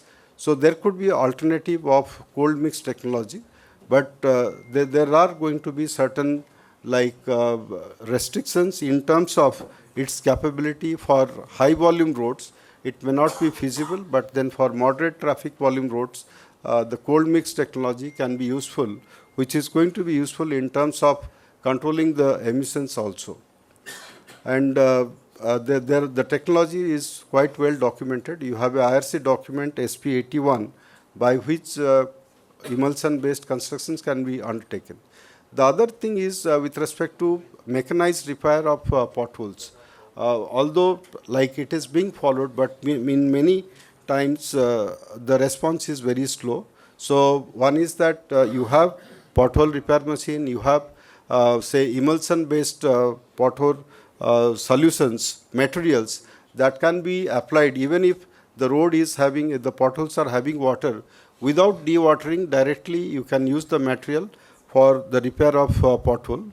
Very recently, we have given a demonstration to the Honorable PWD Minister. Then this is one like avoiding milling and recycling while we have the GRAP prevailing. Then inter-agency coordination is very much important because many times different agencies, they operate very, very independently, so that leads towards the road being left to be a construction zone, and which results in more dust. So broadly, like through these 4 modules, the framework was developed, which has been shared with the government of Delhi, and we are also like probably we are expecting that COQM is going to follow with other governments, because besides Delhi there are other cities, Gurgaon, Ghaziabad, Noida, Greater Noida, Faridabad. So for all these cities, the framework is going to be useful. But only thing is then this is a policy statement, but then you require a definite mechanism to implement this particular framework at the respective state level or at the respective cities. So with that, I would like to close my say presentation, and I'll be very happy in case you want any details. I can share both the framework, other presentations, and other reports which CRI has submitted to COQ. Thank you very much.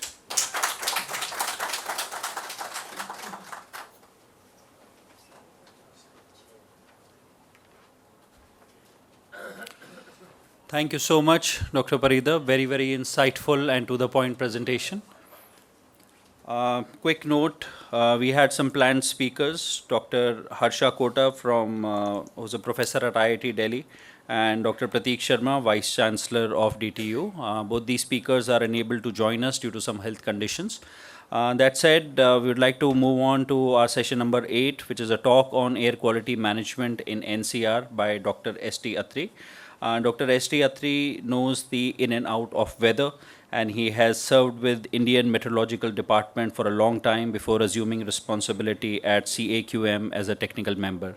I'd like to request Dr. S.T. Atri to share his thoughts on the subject.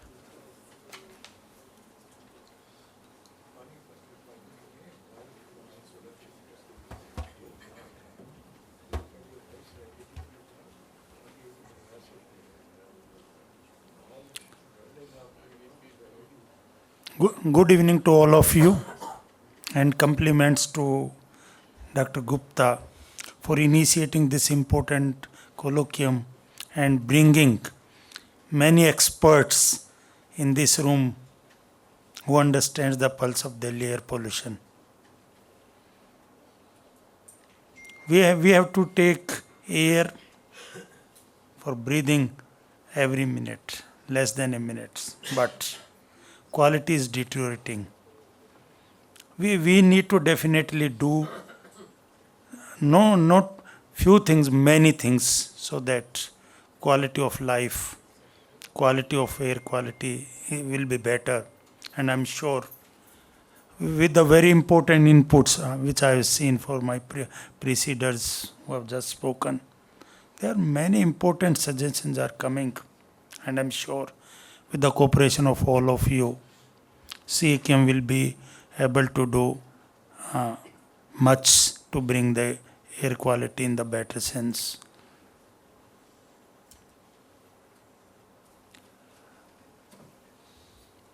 You are aware that air has no boundary, Dr. Sengupta also mentioned, and we are part of the, particularly Delhi NCR is the part of the this Indo-Gangetic plains, which is a hot spot of the air pollution, particularly during winter months. Now, air quality is problem whole of the years. There are many issues: geographical and topographical, seasonality, climate, metropolitan cities, dense population, high level of anthropogenic activities. These have been already discussed. So we need to address Delhi air pollution in a airside approach. As far as mode management is concerned, it should be targeted starting with the modeling, starting with the observations, what Dr. Sen Gupta mentioned about type of the observations, quality of the observations, quality control and quality assurance issues, and up to the modeling. What will be the air quality in the coming days, so that different mitigative steps can be taken. Ultimately, we need a coordinated, multidisciplinary, evidence-based efforts to reduce emissions, improve air quality, reduce exposure, and improve health. And you are all aware that I also mentioned observation and modeling are essential part of the whole chain. The three things, they have an interplay as far as overall human health chain is concerned, starting with the emission of the pollutants. What's the level of the concentration? How much is the exposure, time and quantity? What are the health impacts at different levels, in different ages of the people, whether children, elderly, or the who are the hospitalized? We need to take them, and the health impacts out pathways. You are aware that CAQ was established 4 years ago. It's very nascent organization. In 2021, by Act of Parliament as a statutory body for addressing air quality issues in the NCR regions. Its composition, its mandate, I've just mentioned that major mandate given to the CAQ was for better coordination and taking actions and directions, but improve the air quality in the NCR region on a permanent basis. It's the expectation of the government, people, Honorable Supreme Court and all the agencies. And we are trying to do justice so that air quality may be improved on a permanent basis, not on one day it is better and next day coming into the same category. And the jurisdictions, the whole of the Delhi, 14 districts of Haryana, 8 districts of Uttar Pradesh, and 2 districts. Now they have been divided into 5 districts of the Rajasthan, and whole of the Punjab and Haryana as far as stable burning is concerned. The major functions are, because many are new and I just wanted to share what CAQM is doing. Coordination of the actions by different state governments, because we are only few people, 4 members and 1 chairman, assisted by some scientists. But all the actions have to be taken by the different agencies. Planning and execution of the programs, laying down parameters, restrictions in operations or the processes, investigation, evidence building, R&D and knowledge, statutory directions. In this connection, we also constitute the expert committee consisting of experts from all over the country from different institutions, and brought out in 2022 a policy to curb air pollution in NCR regions. As far as coordination mechanism is concerned, we are integrated with the central government organizations, state government organizations, different ministries, departments, pollution boards, committees, as well as knowledge institutions like ISRO, IRI, IMD, IITM, IITs, research and academic institutions. In addition to these 2 government arms, we are also in our system have contribution of the civil societies, RWAs, think tanks, NGOs, who can advise us, who can give inputs. All are welcome from anywhere, any quarters. In addition to the full commissions where we have permanent members and members from different academia, different expert organizations, NGOs also, we have certain subcommittees which are statutory in nature, like monitoring and identification. And one point which was brought out very clearly by my preceders who have spoken before me. Very important is monitoring and safeguard, particularly compliance of the orders as far as is concerned. There are many plans, many orders, but regulations, compliance is very important so that impact can be seen. R&D, graded response action plan, I think this is very buzzword with the people in Delhi and NCR. Enforcement task force, other committees, I will be speaking something on this. Statutory direction, we have issued 90 directions to different agencies since its establishment and 17 advisory. So far, we have periodic review meetings and GRAP I already seen. The priority areas for the CAQM, they are industrial pollutions, DG sets, thermal power plants, vehicles, very important, clean fuels and electric mobility, effective public transportation, road traffic management, municipal solid waste, C&D activities, crop residue burning, dust pollution from roads and open area, I just heard from Dr. Parida, greening and plantation, firecracker, brick kilns, dispersed sources, strengthening air quality monitoring, source apportionment studies, improved air quality prediction and GRAP. So whole plethora of activities, they are related to the CAQM. As far as air quality is monitoring, you can see air quality in last 10 years. So definitely there is improvement in the air quality, but see daily basis vehicles are increasing, industrial emissions are increasing, then road dust and other things, but still we need to maintain it.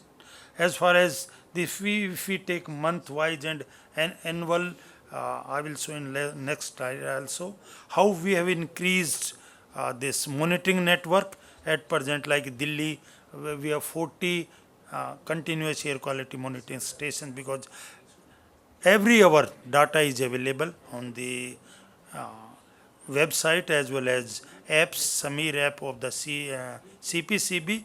So we are more interested in continuous air quality monitoring system instead of the manual systems. So at present, like in NCR, we do have 84 monitoring stations run by CPCB, DPCC, Ministry of Earth Sciences and other agencies. And we have proposed that 27 more stations will be coming in few months, and total will be 111. Delhi will be adding 6 more by DPCC and raising number to 46. If we take average AQI of Delhi, so you will see that winter months are very critical, all of you know. And if we take air quality from 2018 to 2025, so you will find that definitely there is improvement air quality, and you will see in next slide. So this is the status, like from 225, in 6 years air quality has come down to 209. Last year it was 209, barring 2020, which was very different years. So last year the good to moderate days were 209 and poor to severe days 157. I mentioned that air quality modeling or forecasting is very important. IMD and IITM are forecasting arms, particularly what will happen in next 3 days. Now they are using improved modeling system, improved source inventory. That's most important things, and there are many strategies. Another things which we have taken cognizance like Sudh Vayu Sampark, state pollution control boards, IITs, ministries, academic institutions, they are related to us. They are part of the some system of the CAQM, but there are many experts. They are with the NGOs, they are individual experts, individual scientists, retired scientists also. So we have brought out this Sudh Vayu Sampark. All information is available on our CAQM website also. This is a network so that anybody who intends to contribute to the betterment of the air quality, he is welcome.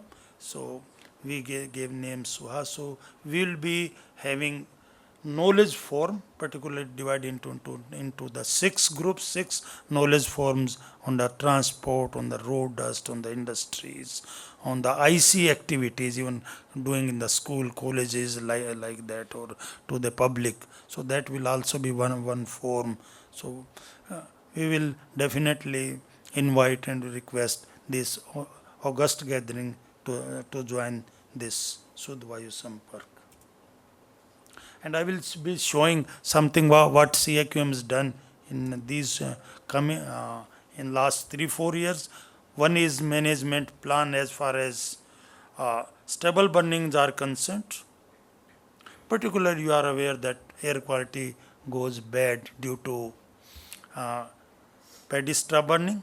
So there are plans to reduce the generation of the paddy using those variety which generates less paddy straw.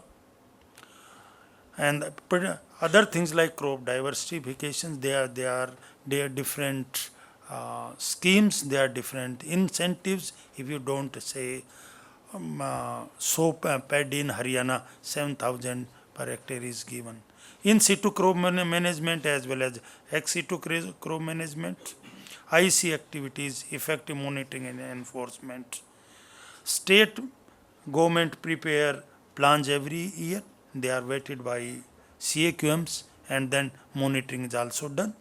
Action points that now mapping of each farm in all villages for identify means of the management, crop diversification, in situ management, etc.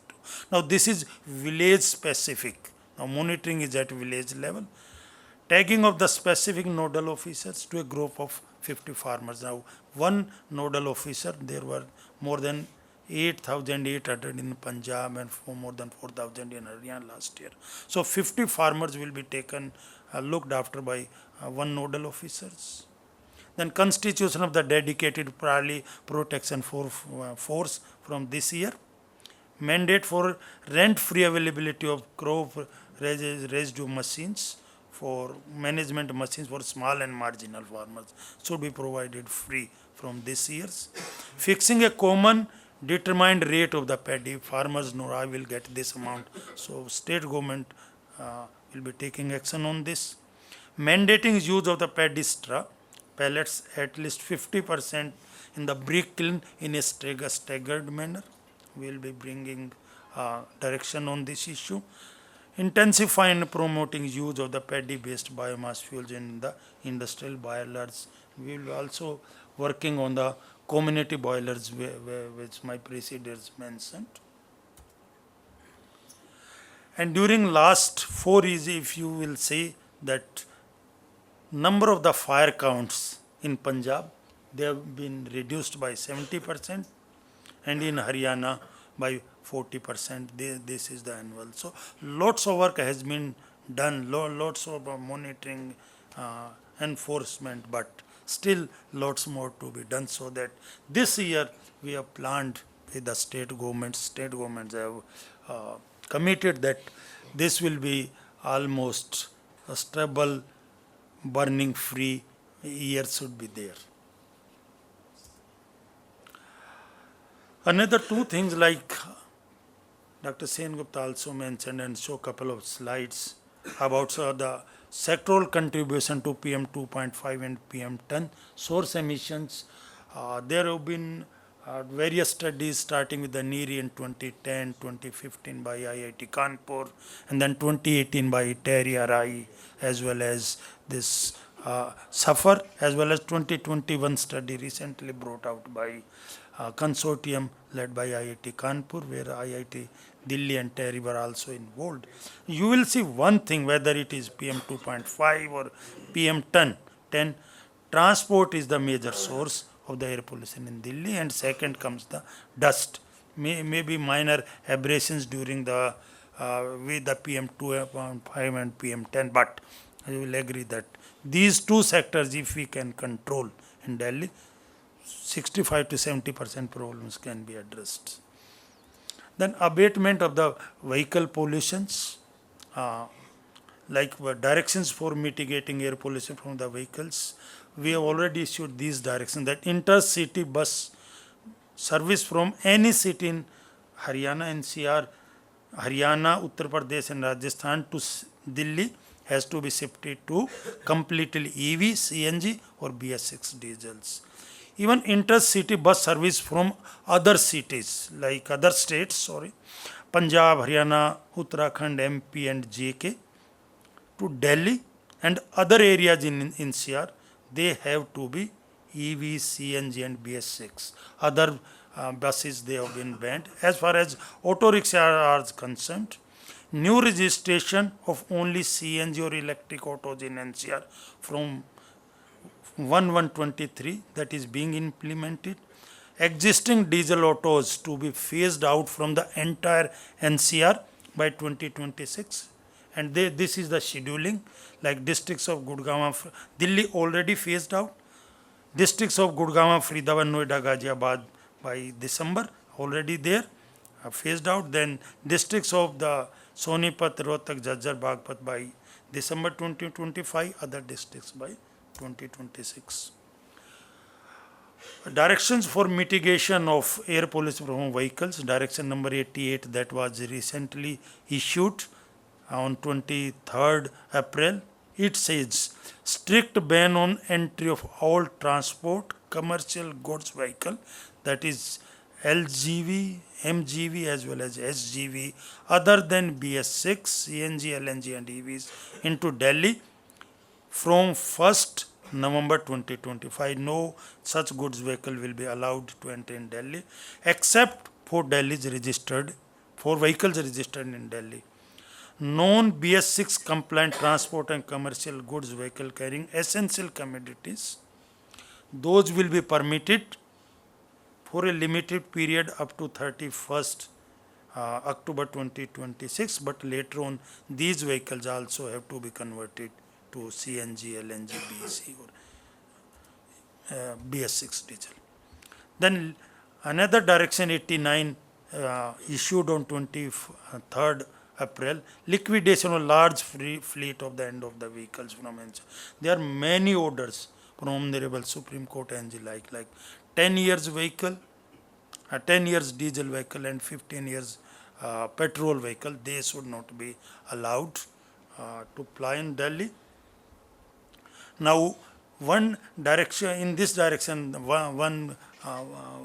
this item is there. With the installation of the ANPR camera, automatic number plate registration cameras, no fuel will be provided to such vehicles in Delhi from 1st July 2025 and to nearby districts from 1/4/2026, and there will be special drives to disconfiscate these vehicles. At present, these ANPR system has been put in place on 430 stations, and all 522 stations will be covered shortly. So definitely when Delhi and NCR nearby districts, so that it will be implemented there. Then action point for cleaner transport in NCR. These are the standard points segmenting public transportation system, focusing on electrics, buses, metro stations.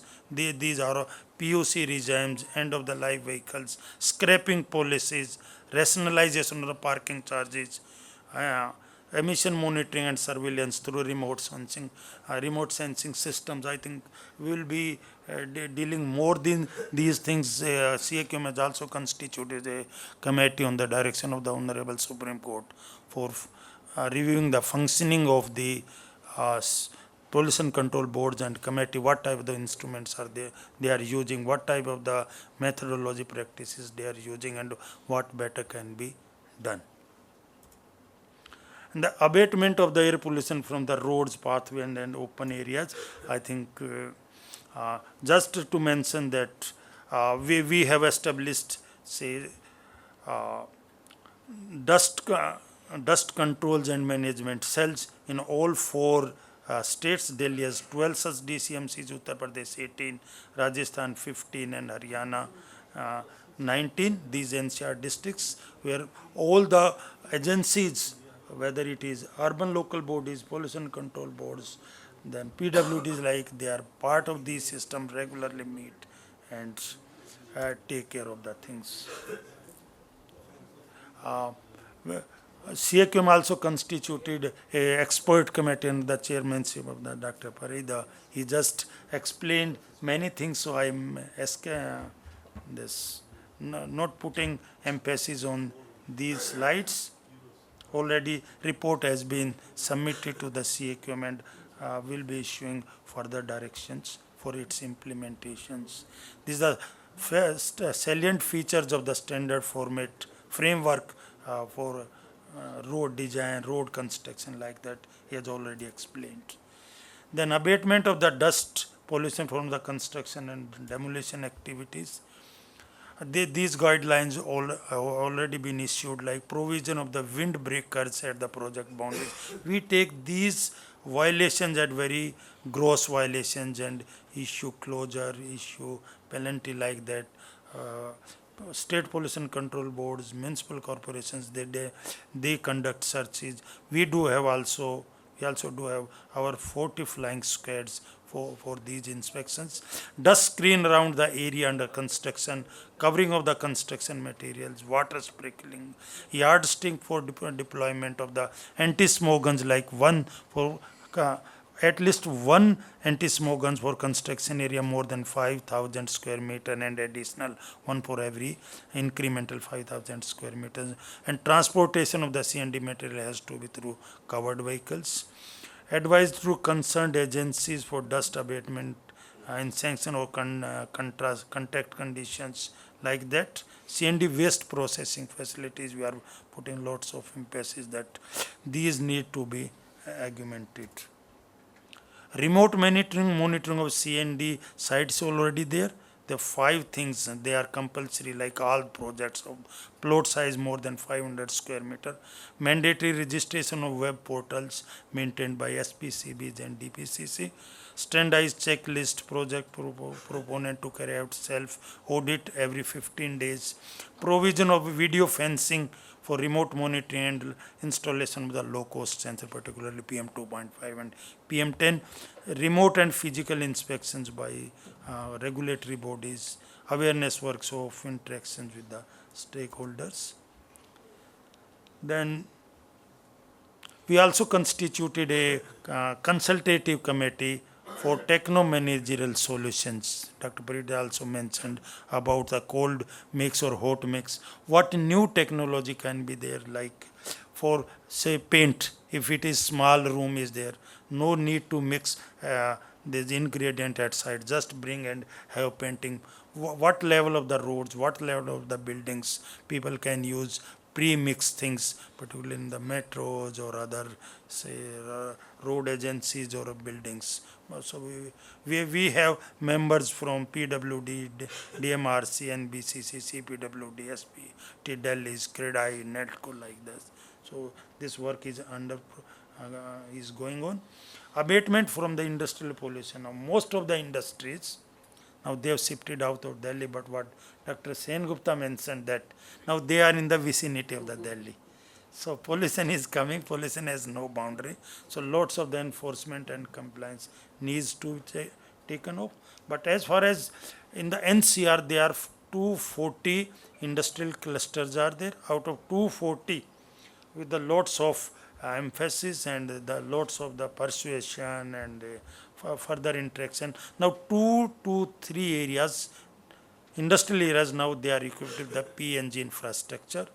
9 industrial areas, they are targeted by end of the 2025, and 3 are under subsidies, and remaining 6, particularly in Rajasthan, there is low demand or no demand. But definitely we are putting emphasis on this.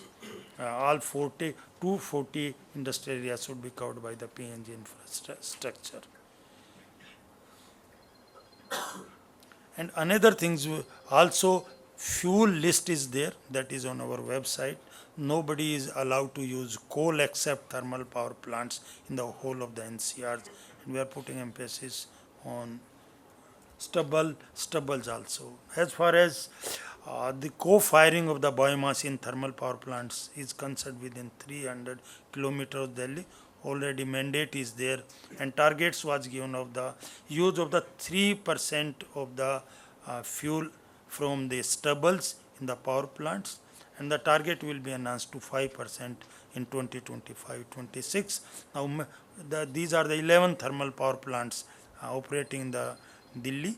So many have now near compliance, but if compliance is not there, we will be having panel action. A couple of more slides. The emissions control from the DG sets. There are many DGs, particularly in the Delhi and NCR. There are lots of emphasis that these agencies dealing with the electricity, they should provide 99.9% electricity, but still sometimes they are in need of the DG sets. So these are 76 directions is already there.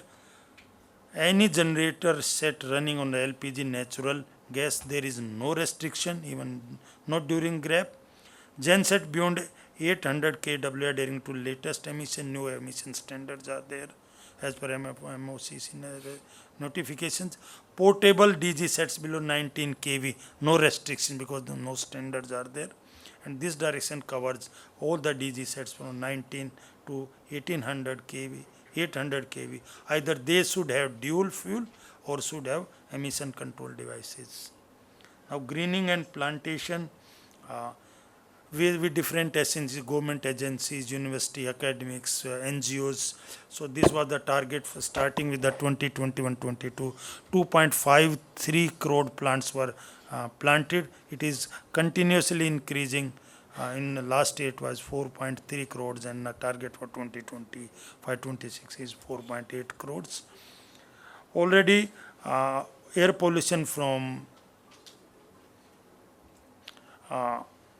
MSW, biomass and miscellaneous other speakers will be speaking, but there are targets like 2027, these legacy waste and the other waste they will be cleared, but we will be adding more and more waste. So specific actions are going on and we will be having some directions on this issue also. Firecrackers are already Honorable Supreme Court wide dated 3rd April, they have issued order that it will be banned in whole of the NCR throughout the years. And this last slide, like GRAP or Graded Response Action Plan, this is buzzword. Now people are very well aware. We try to impose less and less, particularly stage 3 and stage 4. They are disruptive in nature because constructions, then other actions, movement of the vehicles, they are being stopped. So that has even school, colleges, offices, staggered manner, or then other actions are there. You are all aware about the GRAB. I will not go much into the details, except that air quality, these stages are there when air quality is in the poor with the 201 to 300. This is the stage 1, then stage 2, very poor categories, stage 3 severe, 401 to 450, and then the severe plus when AQI goes more than 450. Then depending on the forecast from IMD, IITM, these GRAP stages are imposed. We try to impose, but we try to lift those stages as early as possible. But I'm sure that with the actions on the ground and support from all of you, input, suggestions, recommendation from the learned citizens and different agencies working in the field, definitely I am sure that we'll be able to see improvement in air quality in coming years. Thank you very much.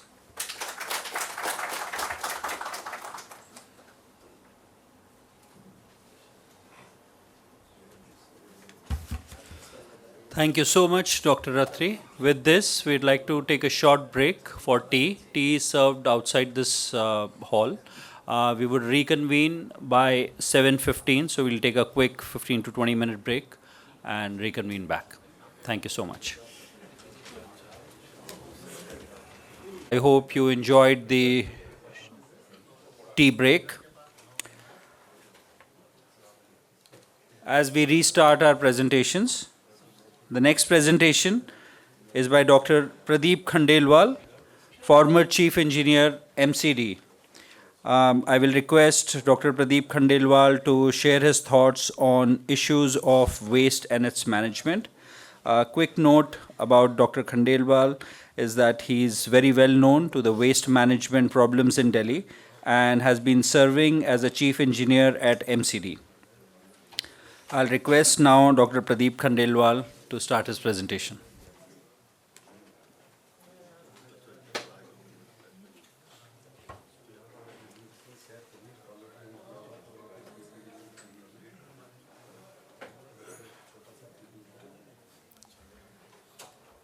So, good evening to all, and thank you for the organizer to give me this opportunity. अभी तक आप लोगों ने pollution के reason और उसके solution सुने थे. नाउ उस पोल्यूशन के सॉल्यूशंस को हम लोग इम्प्लीमेंट करते हैं, बिकॉज हम from the local body.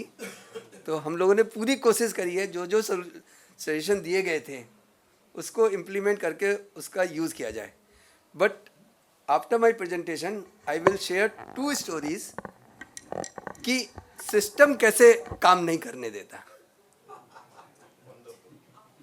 2 story on waste management live. Sorry, कुछ भी कर लो यार कि कैसे सिस्टम काम नहीं करने देता वो मैं आपको बताऊंगा. एक CRRI के साथ का इंसिडेंट है और एक NTPC के साथ का. NTPC से कोई है? नहीं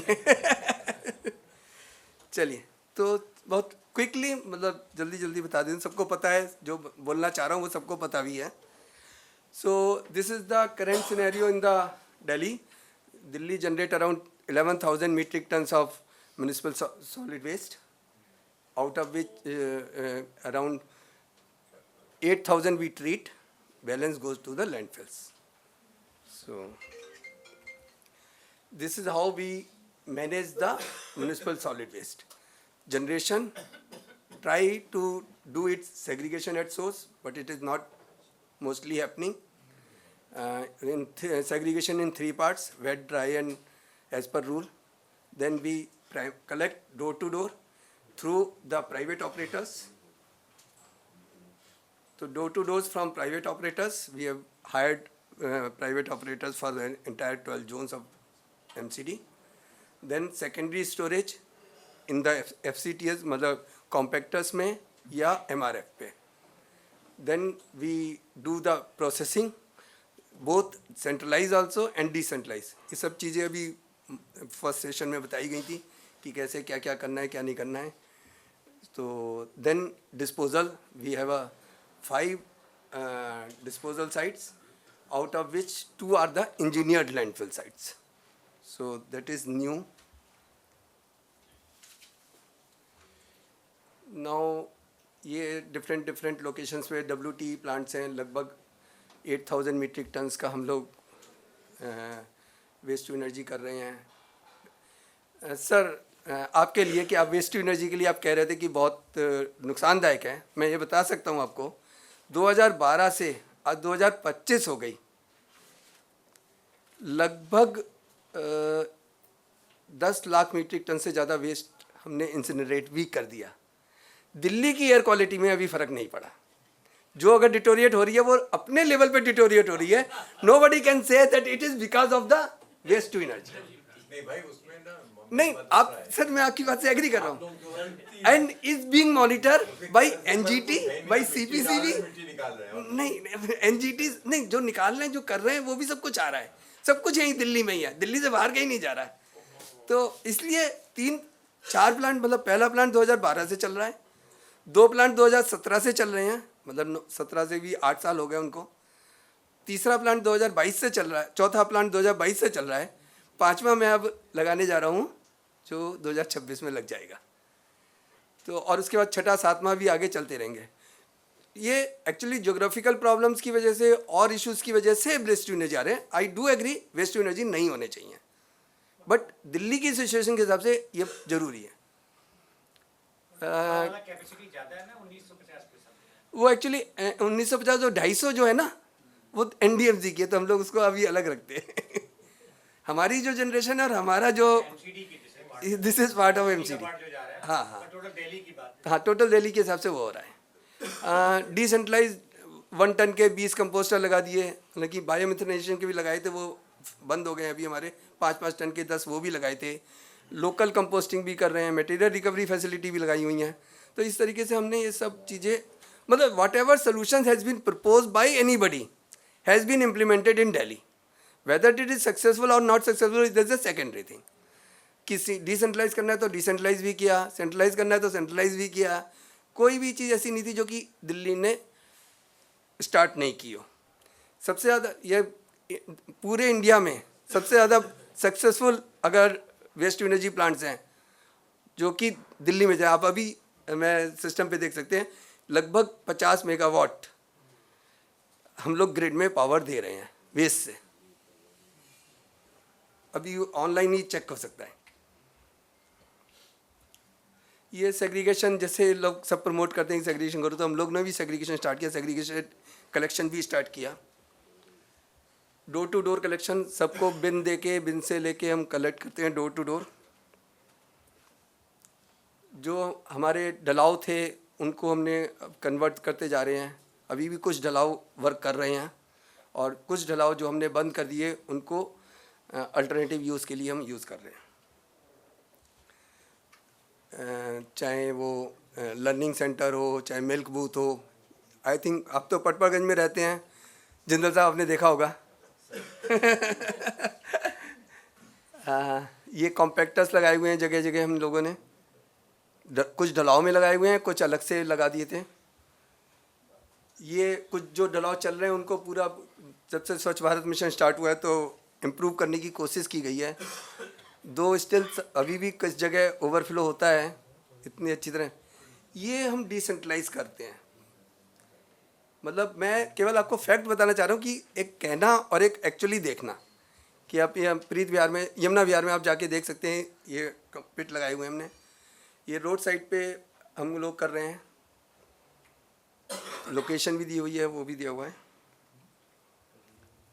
ये 1-1 टन के कंपोस्टर, 20 कंपोस्टर हमने लगाए थे और ये 2019 या 20 से कंटिन्यूसली वर्क कर रहे हैं। चार करते हैं ना? हाँ जी, 4 करते हैं ना? 4 नहीं है, 20 हैं, मतलब फोटो में 4। बिल्कुल क्लीन। नहीं 4 बिल्कुल क्लीन। गंदे वाले दिखा दूं मैं? गंदे वाले दिखा दूं? नहीं नहीं नहीं नहीं नहीं। आज की डेट में इशू है, उसमें चल नहीं रहे हैं। कंपोस्टिंग की वजह चारिंग होती है। चारिंग मतलब मैं उतनी टेक्निकली नहीं जानता, लेकिन मुझे तो 1 टन कंपोस्टर एक्सेलरेटेड कंपोस्टिंग करके बोला गया है। और ये मेरे इसका मतलब ये ईपीसी मोड पे है और इसका ओएनएम भी मैं ही दे रहा हूँ। ऐसे ही 5 टीपीडी के बायोमिथेन ये मेरे बंद हो गए हैं। ये 10 प्लांट मैंने लगाए थे, ये मेरे बंद हो गए हैं। अभी इस पर कोर्ट केस चल रहा है, बट मैं जब तक 21 तक था, 19 से 21 तक ये चले थे। ये वेस्ट टू एनर्जी प्लांट्स हैं हमारे। अब मैं सीएनडी पे आ जाता हूँ कि दिल्ली में लगभग 6000 मीट्रिक टन जनरेट होता है। 5500 टन से ज़्यादा हम लोग डेली कलेक्ट कर रहे हैं। इसके कलेक्शन का जो सिस्टम है वो 2 तरीके का है। एक तो जो बड़े कॉन्ट्रैक्टर्स हैं या बड़े लोग हैं, जनरेटर्स हैं, वो डायरेक्ट सप्लाई करते हैं। एमसीडी ने लगभग 264 साइट्स डिफरेंट, हर वार्ड में एक मिनिमम एक या 2 कर दिए हैं कि हर वार्ड में लोकल जनरेटर जो है वो अपना सीएनडी वेस्ट इस सेंटर पे डाल सकता है। And from this centre we take it to the processing facility. तो ये प्लांट्स है मेरे कहाँ पे कैपेसिटी के हिसाब से, ये लोकेशन वाइज ये है। ये प्लांट्स के फ़ोटो हैं, मतलब कभी भी कोई आज के देख सकते हैं। ये मतलब फ़ोटो भले ही साफ दिख रहे हैं, बट किसी भी टाइम आके फ़ोटो मतलब वहाँ देख सकता है। अभी शायद बताया था कि प्लांट पे एयर पोल्यूशन अगर ज़्यादा होता है तो आई कैन एश्योर यू कि एम्बियंट एयर पोल्यूशन ज़्यादा होगा और प्लांट पे एयर पोल्यूशन कम होगा। कभी भी कोई आके चेक कर ले। ये प्रोसेस वही कलेक्शन, ट्रांसपोर्टेशन, देन वेइंग, इसको प्रोसेस करके, इसमें जो इशू है वो भी मैं अभी बताऊंगा। अभी अत्री साहब कह रहे थे कि हमको इसकी कैपेसिटी बढ़ानी है, जबकि अब पोजीशन ये आ रही है कि ये बंद होने की कगार पे आ रहे हैं। क्योंकि ऑफटेक मतलब वो सिस्टम फेलियर और वो सब चीज़ें अलग है। हालांकि पहला सीएनडी प्लांट दिल्ली में 2009 में लगा था और आज 5वां प्लांट भी लग गया है। लगभग 95% हम लोग सीएनडी को रिकवर कर लेते हैं बिल्डिंग मटेरियल में।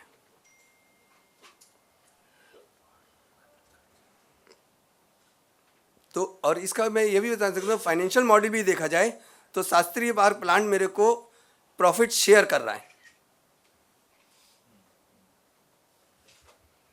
ये वेस्ट से मटेरियल जो निकल रहे हैं हम लोगों के,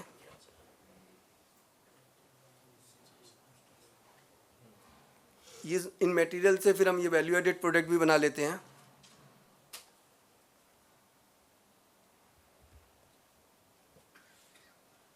तो ये मेन मैंने आपको बताया था 4-5 चीज़ें हैं कि 95% तक कर लेते हैं ये हमको प्रोड्यूस मिल जाते हैं। और इससे जो भी सर्कुलरिटी,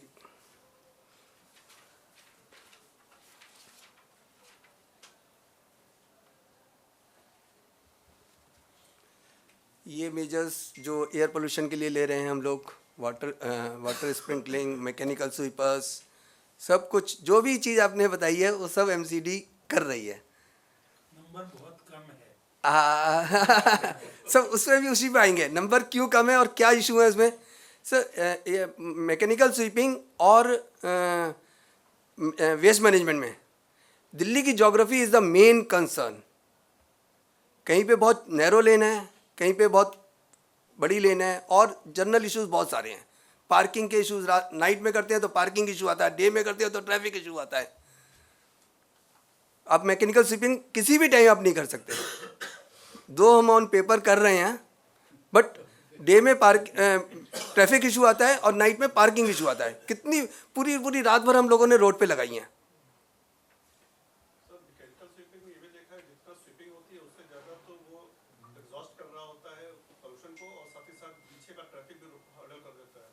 मैं तो आपको खुद ही कह रहा हूँ, मैं तो खुद ही कह रहा हूँ। मैं आपकी बात से एग्री करता हूँ, मैं मना नहीं, मैंने खुद ही कह दिया कि डे में मेरे को ये प्रॉब्लम है, नाइट में मेरे को ये प्रॉब्लम है। और कई बार ये भी देखा गया है कि बारिश के बाद जो है नेक्स्ट डे भी वो स्वीपिंग हो रही है जबकि रोड पे कोई भी डस्ट बची नहीं है, सब ऑलरेडी सेटल्ड है। वो सर एक्चुअली वो सिस्टम फेल्यूर है कि हमने एक स्टैंडर्ड रूट प्लान बनाया हुआ है। अब उसमें भाई एक जैसे मान लिया एक गाड़ी है आपकी, वही गाड़ी का एक रूट प्लान बना दिया, ये 40 किलोमीटर उसने चलना है, तो वो तो हर दिन चलेगा नहीं, तो उसका नुकसान ऑपरेटर का नुकसान होगा। बट सर वो उठाता नहीं है, उसमें ये स्वीपिंग होती है और झाड़ू घूमती है 6 इंच ऊपर, लेकिन सर फिर आप वही बातें कर रहा हूँ, मैं बार यही बात कह रहा हूँ। नहीं मैं वही अभी प्रेजेंटेशन दिखा रहा हूँ, मैंने फिर बताया ना अभी। मतलब पकोड़े खा के थोड़ा कुछ नीचे चला जाए, इधर से उधर नहीं जा रहा। अब जाएगा ना। तो ये मैनुअल स्वीपिंग अगर मेरे को कवर करते तो पता होता तो कि मैं ग्रीन स्पेसेस और फरीदा सर, मैंने तो 2018 में बहुत अच्छा प्रेजेंटेशन बनाया था ग्रीन स्पेसेस और ये रोड साइड डेवलपमेंट का, हम लोगों ने तब भी किया था। मतलब जब से 2018 से एयर पोल्यूशन मॉनिटरिंग शुरू हुई है, तो I have a very good presentation on that only. तो ये एंटी स्मोक गन वगैरह सब कुछ जो सजेशन देता है कोशिश करते हैं कि इम्प्लीमेंट कर लें। लैंडफिल साइट्स पे, बड़े प्रोजेक्ट साइट्स पे, सब पे लगाए हुए हैं। अब आ जाते हैं मेजर इश्यूज पे। This is official, this major issues are official. तो ये लोगों की जो ओपन साइट्स हैं वो साइट्स हैं, और लैंड डिफरेंट डिपार्टमेंट्स की है, मल्टीपल ऑफ एजेंसी, सब जगह प्रॉब्लम है। ये पेमेंट्स, फाइनेंशियल प्रॉब्लम्स हैं ही एमसीडी के साथ। कोई भी प्रोजेक्ट करने जाओ तो उसकी अप्रूवल्स की बड़ी प्रॉब्लम्स होती हैं, डीडीए हमको लैंड नहीं देता कोई भी चीज़ करने के लिए, ये सीएनडी के कुछ इश्यूज हैं। ये आपने मेरे ख्याल से गलत वाला लगा दिया प्रेजेंटेशन। चलिए ठीक है। और इसमें इशू अब दो चीज़ें मैं आपको बताना चाह रहा हूँ सर। लिगेसी वेस्ट का issue I have taken up in 2008। मैंने वो प्रोजेक्ट एक बनाया, planning commission, at that time planning commission होता था, प्लानिंग कमीशन से अप्रूव कराया, फंड्स एलोकेट हो गए, प्रोजेक्ट का टेंडर हो गया। इस पूरे पीरियड में 3 साल लग गए। अनफॉर्चुनेटली एमसीडी का ट्राइफर्केशन हो गया। अब जब ट्राइफर्केशन हो गया तो वो प्रोजेक्ट था गाजीपुर के लिए, और जो डिस्पोजल का स्पेस मेरे पास अवेलेबल था वो साउथ कॉरपोरेशन पे था। अब वही जैसे 2 सौतेले भाई हो गए, तो साउथ कॉरपोरेशन ने स्टेट अवे मना कर दिया कि मैं आपका इनर्ट नहीं डिस्पोज करने दूंगा अपने एरिया में। मतलब हायर लेवल पे, सब लेवल पे डिस्कस हुआ, नहीं हुआ। 2015 में मैं नितिन गडकरी जी के पास गया। I explain the project. मतलब 12 से लेकर 15 तक मैंने इंटरनल सारी एक्सरसाइजेस की, एक राउंड टेबल कॉन्फ्रेंस भी की जिसमें सजेशंस आए, जो भी सजेशन आए सब लेके मैं 2015 में, मेरे कमिश्नर थे अमित यादव जी, उनके साथ नितिन गडकरी जी के साथ गया।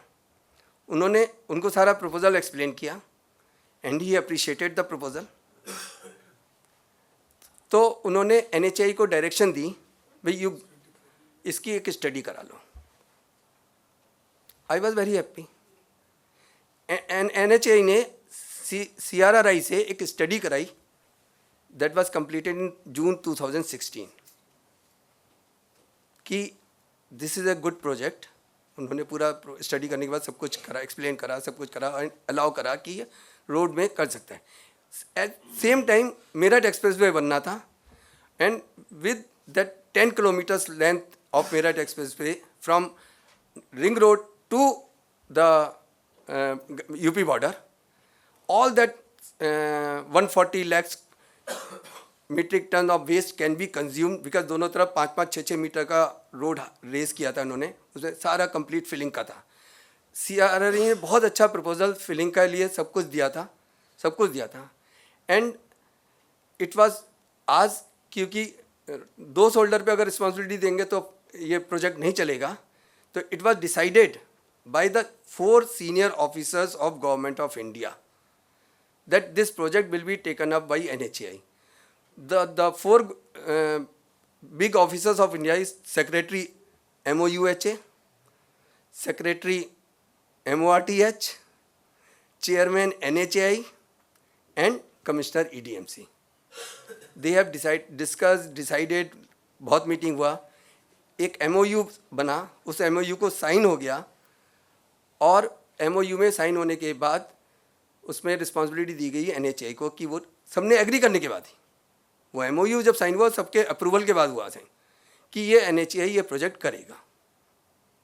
वही अफसर चेंज हो गए, प्रोजेक्ट रुक गया। उसको I have a record on record, PMO से 4 बार NHAI को डायरेक्शन इशू हुई, but NHAI have not taken up this work. तो मैं वो सिस्टम फेलियर की बात कर रहा हूँ जहाँ पे highest authority is involve, even then I am not able to do this. अगर वो 2016 में MOU साइन होकर टेंडर हो जाता तो और वर्क स्टार्ट हो जाता, एंड उस टेंडर में NHAI ने 28 कोरिजेंडम इशू करे, उस टेंडर को क्लोज भी नहीं करा। टेंडर कर दिया, क्लोज नहीं करा। जब कभी मीटिंग होती थी वो कर रहे हैं कि एडेंडम इशू कराए, वो इशू कराए। 28 एडेंडम इशू हुए इस प्रोजेक्ट में, फिर भी वो वर्क नहीं हुआ।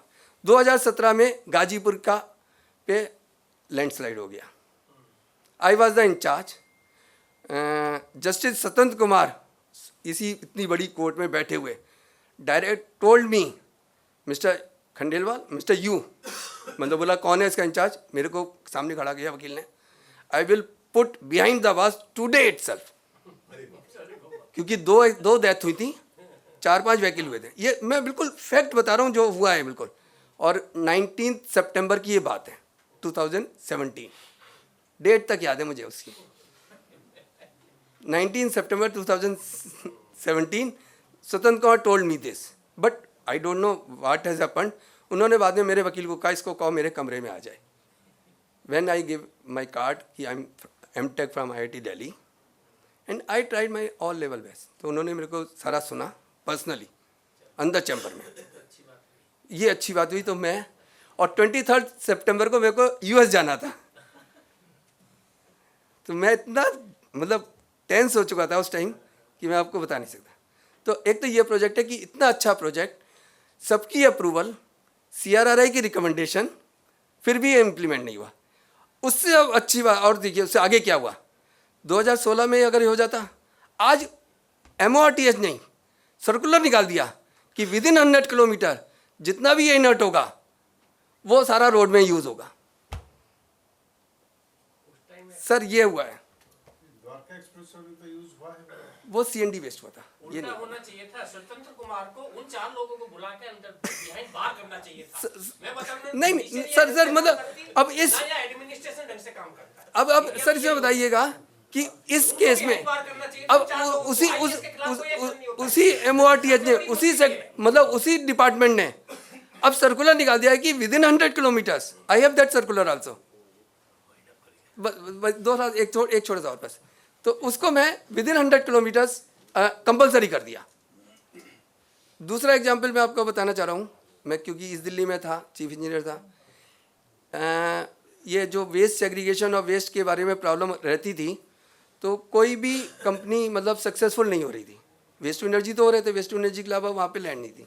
हम लोगों ने बहुत रगड़ झगड़ के DDA से एक लैंड ली, NTPC के साथ मिलकर एक कंपनी बनाई, जिसने उस सारी रिस्पॉन्सिबिलिटीज ने ले ली कि मैं ही, NTPC को भी PMO से ऑर्डर थे कि तुमको विदिन 5 years 100 प्लांट लगाने हैं वेस्ट टू एनर्जी। तो उसके पीछे NTPC को किसी ने हेल्प नहीं की, मैंने हेल्प की कि भाई हम आपका साथ देंगे। 2000 टन का एक प्रपोजल बना। 2019 से 2021 तक वो फर्स्ट क्लास चलता रहा। 2021 में जैसे ही मैं रिटायर हुआ, अफसर जो चेंज आए, उन्होंने उस मतलब वो प्रपोजल नीति आयोग से अप्रूव्ड है, NTPC में अप्रूव्ड है, MCD से अप्रूव था, सबसे अप्रूव था। 2021 में अफसर जो चेंज होके आए, उन्होंने उसमें 10 गलतियां निकाल दी कि इसमें भाई पावर परचेज बाई MCD था कि मैं क्यों परचेज करूं, या इसमें जो 20% कंट्रीब्यूशन जो भी प्रॉफिट एंड लॉस होगा तो वो MCD को बियर करना होगा। हम लोगों ने सबने मिलकर अप्रूवल जब सबने करा था, 21 में आके वो प्रपोजल भी बंद करा दिया। तो ये फेल्यूर जो है गवर्नमेंट में जब तक इंडिविजुअल अकाउंटेबिलिटी नहीं होगी, हाँ, तो बस वही अब लास्ट में बस एक बात लास्ट कहना चाहूँ सर कि देयर आर 3 वर्ड्स, अगर किसी ने इम्प्लीमेंट कर लिए, एक intention of all stakeholders, intention of government नहीं, intention of all stakeholders अगर होगी तभी कोई प्रोजेक्ट सक्सेस होगा। सेकेंडली अकाउंटेबिलिटी जरूर होनी चाहिए। अकाउंटेबिलिटी भी नहीं गवर्नमेंट ऑफिसर की, हर स्टेक होल्डर्स की अकाउंटेबिलिटी होनी चाहिए। और तीसरी चीज, चाहे डिसीजन मेकर हो कोई भी हो, हम लोग भी अगर इम्प्लीमेंट नहीं कर रहे हैं कोई काम है तो हमारे ऊपर भी एक्शन होना चाहिए। और थर्ड इज मॉनिटरिंग। केवल पेपर मॉनिटरिंग से काम नहीं चलेगा। बड़े अच्छे प्रेजेंटेशन मैंने भी दिखा दिए, बड़े अच्छे मैंने भी बता दिया, बहुत अच्छा कर रहा हूँ मैं, लेकिन कितना फील्ड में हो रहा है, कितना वो हो रहा है, वो सच्चाई अभी भी बहुत दूर है। सच्चाई अभी भी बहुत दूर है। तो मैं बस ये 3 चीज़ कहना चाह रहा था। एयर पोल्यूशन कंट्रोल हो जाएगा, किसी भी हर दिन हो जाएगा जिस दिन इंटेंशन आ जाएगी। Thank you sir, thank you. बहुत अच्छे, जो अपना काम ऐसे करते हैं ना, उन्हीं को परेशान किया। Thank you, Dr. Khandelwal. It woke everyone up after the short tea break. With this, I would like to request Dr. S.K. Goyal, Head of Delhi Zonal Office, NEERI, to come and present on issues of waste and its management.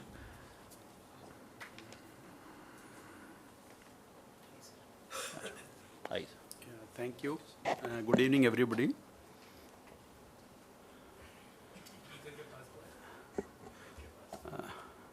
I think we all the residents of Delhi very well understand the problems of Delhi and also know that nothing can be done. Like, we just share, discuss, and still there is some hope of ray, शायद कुछ हो जाए ये, है ना. अब खंडेलवाल जी ने बहुत अच्छे तरीके से प्रैक्टिकल एस्पेक्ट्स के साथ में एक्सप्लेन किया है.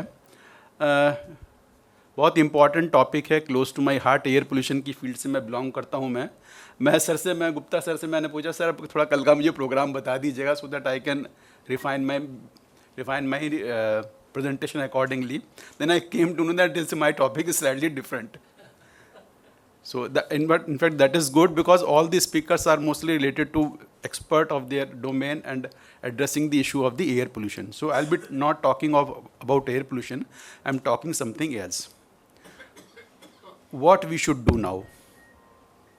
प्रॉब्लम है, सबको पता है, सॉल्यूशंस बहुत सारे लिस्टेड हैं, सबको पता है. डायरेक्शंस सीए को हमने 90 कर दिए और 00 ऐड होते चले जाएंगे, उसमें कोई प्रॉब्लम नहीं है.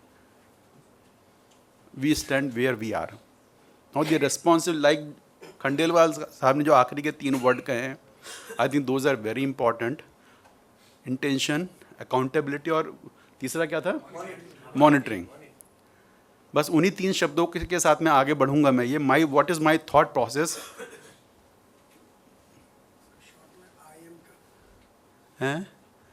इंटेंशन, अच्छा, okay. Okay, very good. So waste resource utilisation, my focus is more on the waste resource utilisation. अब वो बताया उन्होंने कि कैसे कर सकते हैं, नहीं कर सकते हैं, what are the concerns, limitations, वो बहुत अच्छे से एक्सप्लेन कर दिया. Now we have to understand 2 key aspects. Area wise Delhi is just 2.7% of the entire NCR. डंडा पूरे NCR पे चलाते हैं. दिल्ली के लिए, दिल्ली में प्रॉब्लम है, डंडा पूरे NCR पे चलता है ये. Wherein in accounts for nearly 30% of the total population of the NCR. 2.7% आपका टोटल NCR का एरिया है जो कि दिल्ली का है, और उसके अंदर 30% पॉपुलेशन रिजाइड करती है आज की तारीख में. और आने वाले समय में ये आपकी 35% आपकी अभी जो कुछ एस्टिमेट्स हैं उसके हिसाब से है, ये 2011 का फिगर है ये. एंड बाय 2041 जो NCR-PB का जो मास्टर प्लान है उसके हिसाब से वो it be something about 50% because most of the people will again migrating towards Delhi. So these are the 2 key points that needs to be thought of, needs to be discussed, how the planning should go ahead. If you look at how the population growth has taken place in Delhi NCR area, so you can see here what was the population in 1991, 2001, 2011, 2025, that is estimated, and 2041 is projected. Nearly 5 times population increase in there from 1991 to 2041 we are expecting, whereas the area remains same. The entire area of Delhi is only 1483 square kilometer. So where this 5x population will get accommodated? So air pollution, water pollution, solid waste management, the problems are not going to be solved unless something very drastic decisions are taken. If you look at the land use, land change scenario in Delhi, just for Delhi, water bodies in 1992 it was 27 square kilometer, which is now reduced to 3.51. Settlement has increased by 552 to 636 square kilometer. Rest of the agriculture, fallow vegetation, these are interchangeable sometimes. Vegetation going down?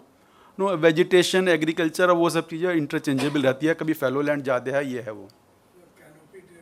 Canopy cover और ये different seasons का because remote sensing का data रहता है ये. So one may not get a very fine value. So I'm focusing only 2 aspects. But state of forest report के हिसाब से तो बढ़ा काफी जो है. हाँ, forest wise Delhi is reasonably good. 20-21% के आसपास टोटल फॉरेस्ट कवर है. That is very healthy situation है. So the concern is basically the water body. Why this water body is getting reduced? Encroachment probably that is the. Agriculture बढ़ कैसे रहा है? Population आ रहा है और सेटलमेंट बढ़. अब वो दिखाऊंगा मैं आपको. मैं आपको दिखाता हूँ. ये देखिएगा, ये एग्रीकल्चर जो है ना, ये जो ये एग्रीकल्चर वाला एरिया है ये आप देखिएगा, आउटस्कर्ट्स का जो एरिया है बेसिकली, वहाँ पर तो पूरा एयरपोर्ट है सर, वहाँ एग्रीकल्चर है ना, है नहीं है। हाँ देखो ना उधर है नहीं उतना, उसमें जो है ना चावला वगैरह में है कुछ एरिया में जो ऊपर में थोड़ा है, ये पूरा ये द्वारका के पीछे वाला हिस्सा ये जो है ये एक एयरपोर्ट, उसके लिए चावला वगैरह एरिया है। कापसेड़ा में तो नहीं रहा, चावला में है। 2021 का सिनेरियो है ये, ठीक है। So the point is, see values में प्लस माइनस 1-2% इधर उधर हो सकता है, नॉट वो एग्जैक्टली कि what was there 5 years ago and what is now, there may be some difference. So where is the space available for future development in Delhi? And if we look the population carrying capacity of Delhi NCR, right, so how much population can be accommodated in a given region that gives a quality of living to the people? So what will happen, what is happening now that we are experiencing all, and what will happen in future about 20 years, 30 years, or when we are thinking of the planning, it could be for 500 or so. But in the immediate recent future, what is going to happen? So that the population carrying capacity, which is there somewhere in the range of 30 million, is somewhere it is already touching. So now this question comes, what are the solutions available with us? And another important aspect, that just I am touching this important aspect from the air pollution point of view, when we say that this is the estimation of the contribution of different sources outside Delhi, contribution of Delhi, outside NCR, and outside Delhi in NCR, even beyond the country. So how much it contributes? The activities in Delhi contributes only 36%, whereas the beyond activities, NCR except Delhi contributes 34%, 18% is the upwind regions outside NCR, and 13% is even upwind regions outside India. So this is one of the estimates of the source apportionment analysis. I think everybody must have seen this kind of thing. So that gives an impression that the activities of Delhi are contributing very less. It is the other aspects, other sources that are contributing to Delhi. Is it the real situation scenario? So we have to be very careful about the kind of analysis, kind of interpretation, the kind of policies are derived based on this kind of information. Now look at what is the population density of the other districts of the NCR. Now where the scope could be available or would be available or is available. If you look at, these are all based on the 2011 census data, and these are all the relative things. If the total population gets increased, the entire scenario will change, but that will be again in the same proportion almost. So what is the situation in different districts of the NCR, where the scope is available for the further development or organized systematic development in the region? We should focus on those regions in a systematic manner. What we are looking for, that everything should be there in Delhi and in the surrounding area, or only 3-4 towns are developed, Ghaziabad, Gurgaon, even the condition there is not good, and every time, sometimes Faridabad is #1 air polluter, sometimes Gurgaon, sometimes here this, so everybody gets a chance. So though they develop from the developmental point of view, the economic hubs in the NCR and the tier 2 cities are to be developed. Strengthen urban infrastructure in NCR, other than Delhi, and including Delhi, and outside also. Affordable housing, decentralized governance. So that means the focus should be on the district-based development. सब चीजें यहाँ से बैठ के control नहीं होंगी वो. The district administration, district authorities have to be given the responsibility. It is your responsibility to look after your district, like the other aspects. All water bodies, all the activities in your district, you are the responsibility.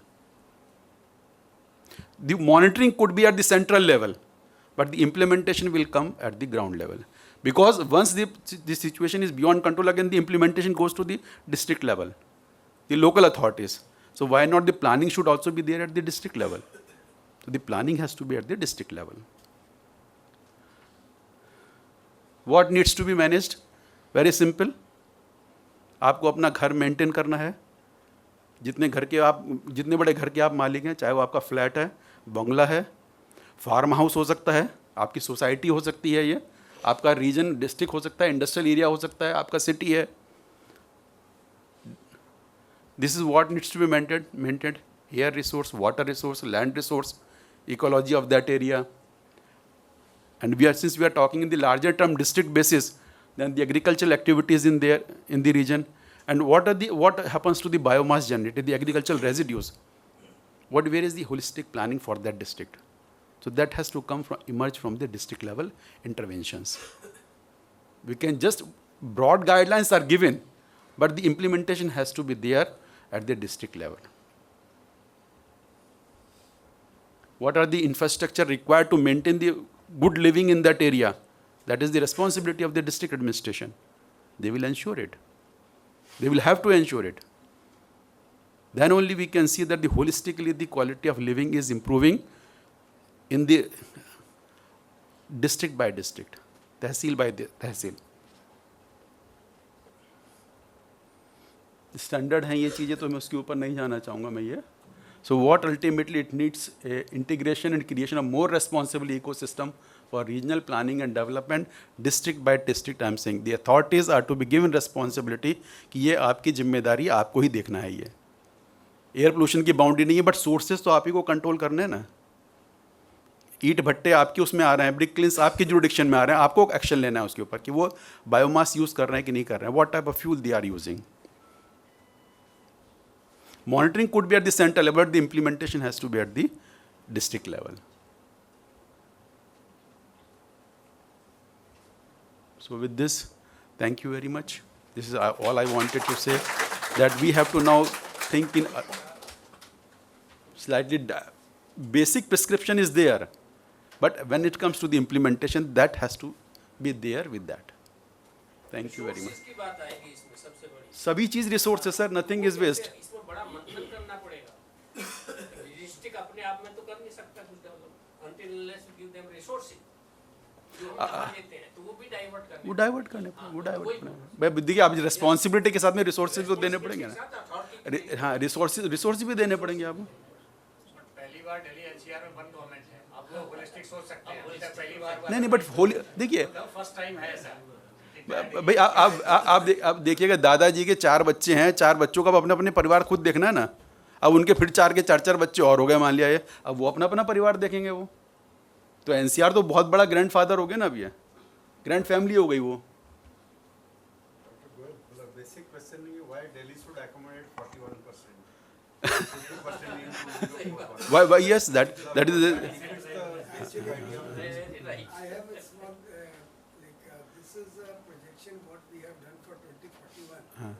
somewhere that projection lacks certain things because there is a saturation point, and for population projection there is a S-curve concept globally accepted.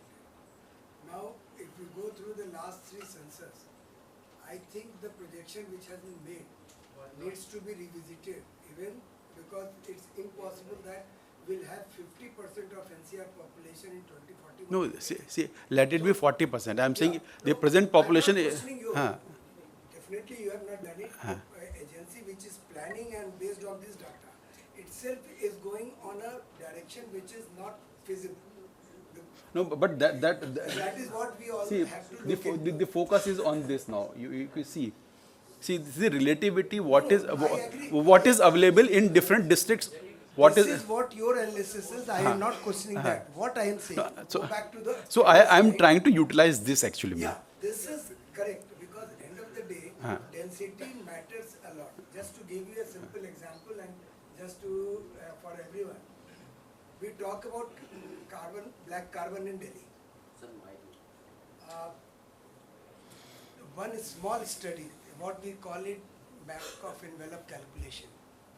We just heard there are 1.5 some vehicles, 12 million.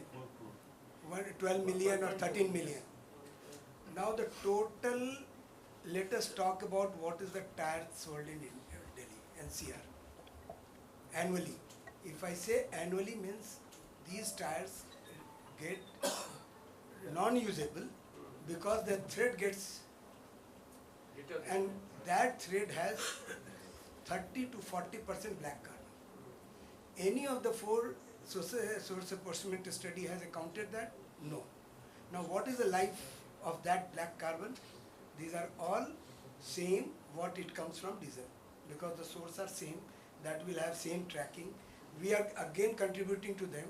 The half-life of that carbon is 4 to 15 days. Now, just a small study, 1700 or 1000 kilometer of road and the number of tire, if you do a load assessment, it comes out to be 300 grams per square kilometer in Delhi. It's a 300 grams. I'm not going into detail. Now 300 grams, if you are per day contributing per day from this source, are we beating the bush without rabbit, or are we targeting the cause? This is a major cause which is physical in nature, available on the data, which is available everywhere. So unless and until we get to the syllabus, we have been talking about syllabus. Let us go to the topic.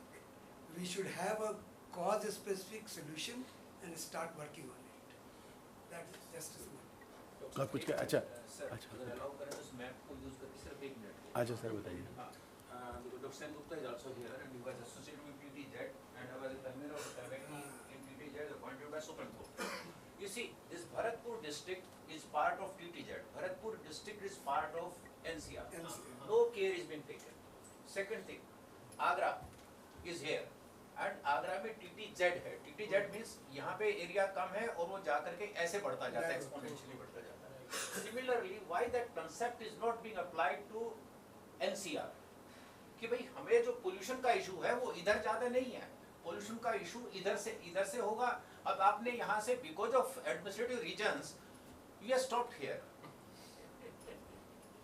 तो उस तरह की जो चोंच है, मतलब why we are here, तो इस तरह के जो despite of commission on air quality, air pollution control ministry and everybody, you know, we do not think geographically कि भाई जब Professor Chaudhary and others, and Professor Dave, Neri, and everybody was there. So shape of that trapezium, and it's the same land, hinterland. So same concept should be applied to NCR. So for this point, I just want to say, and I have certain other points. साहब allow करेंगे? I think इसका जो वो ये नहीं NCR तो बहुत पहले बन गया था उसका, then same NCR is that becomes easy to for implementation. आप बिल्कुल सही कह रहे हैं सर, आप बिल्कुल सही कह रहे हैं ये. TTZ में जब वो शेप क्यों बनाई थी, या तो वो गलत है या ये गलत. ना वो गलत नहीं है, वो that was based on the air pollution consideration. Sir, sir, I was also part of that study that Neri did in 92-93. You cannot say part, you were core. So that was based on the air pollution considerations. But this NCR is not based on the air pollution consideration. No, but we can refine it now for the air pollution point of view. लेकिन जब आपको करना है, जिसको बीमार है उसी को गोली दो ना, सबको क्यों खिला रहे हो? ये भिवानी डिस्ट्रिक्ट, वहाँ पे भिवानी डिस्ट्रिक्ट में population density hardly 300 people. Right. और वहाँ पर जो डस्ट का कलर होता है, that is yellow color. Industry बहुत है. नहीं, इंडस्ट्री बहुत है. देखिए सर, अब देखिए सर पॉपुलेशन डेंसिटी कुछ है ही नहीं वहाँ पे.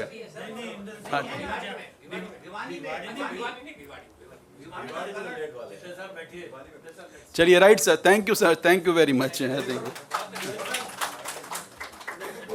More important factor that we are forgetting in our planning, that migration of the people from NCR or local far away places to the concerned NCR. Sir वो population इसलिए तो बढ़ रही है ना, पॉपुलेशन को सिटी की पॉपुलेशन नहीं बढ़ रही है, it is migrated population mostly. It is migrated population. Migrated population. It is the migrated population. What is the reason behind the migration? अब रीजन तो sir Employment, medical facilities, education facilities. A new Those are perspective we have brought, provided which to is the to be done. superior people. That's why this problem is not being considered in the planning. For the policy. Thank you so much, Dr. S.K. Goyal. Very, very enlightening presentation. I think yours was the presentation which involved everyone and got people off their chairs. So thank you so much for that. Next we have Dr. Naseem Akhtar, Head of TPE Division and Chief Scientist, CRRI.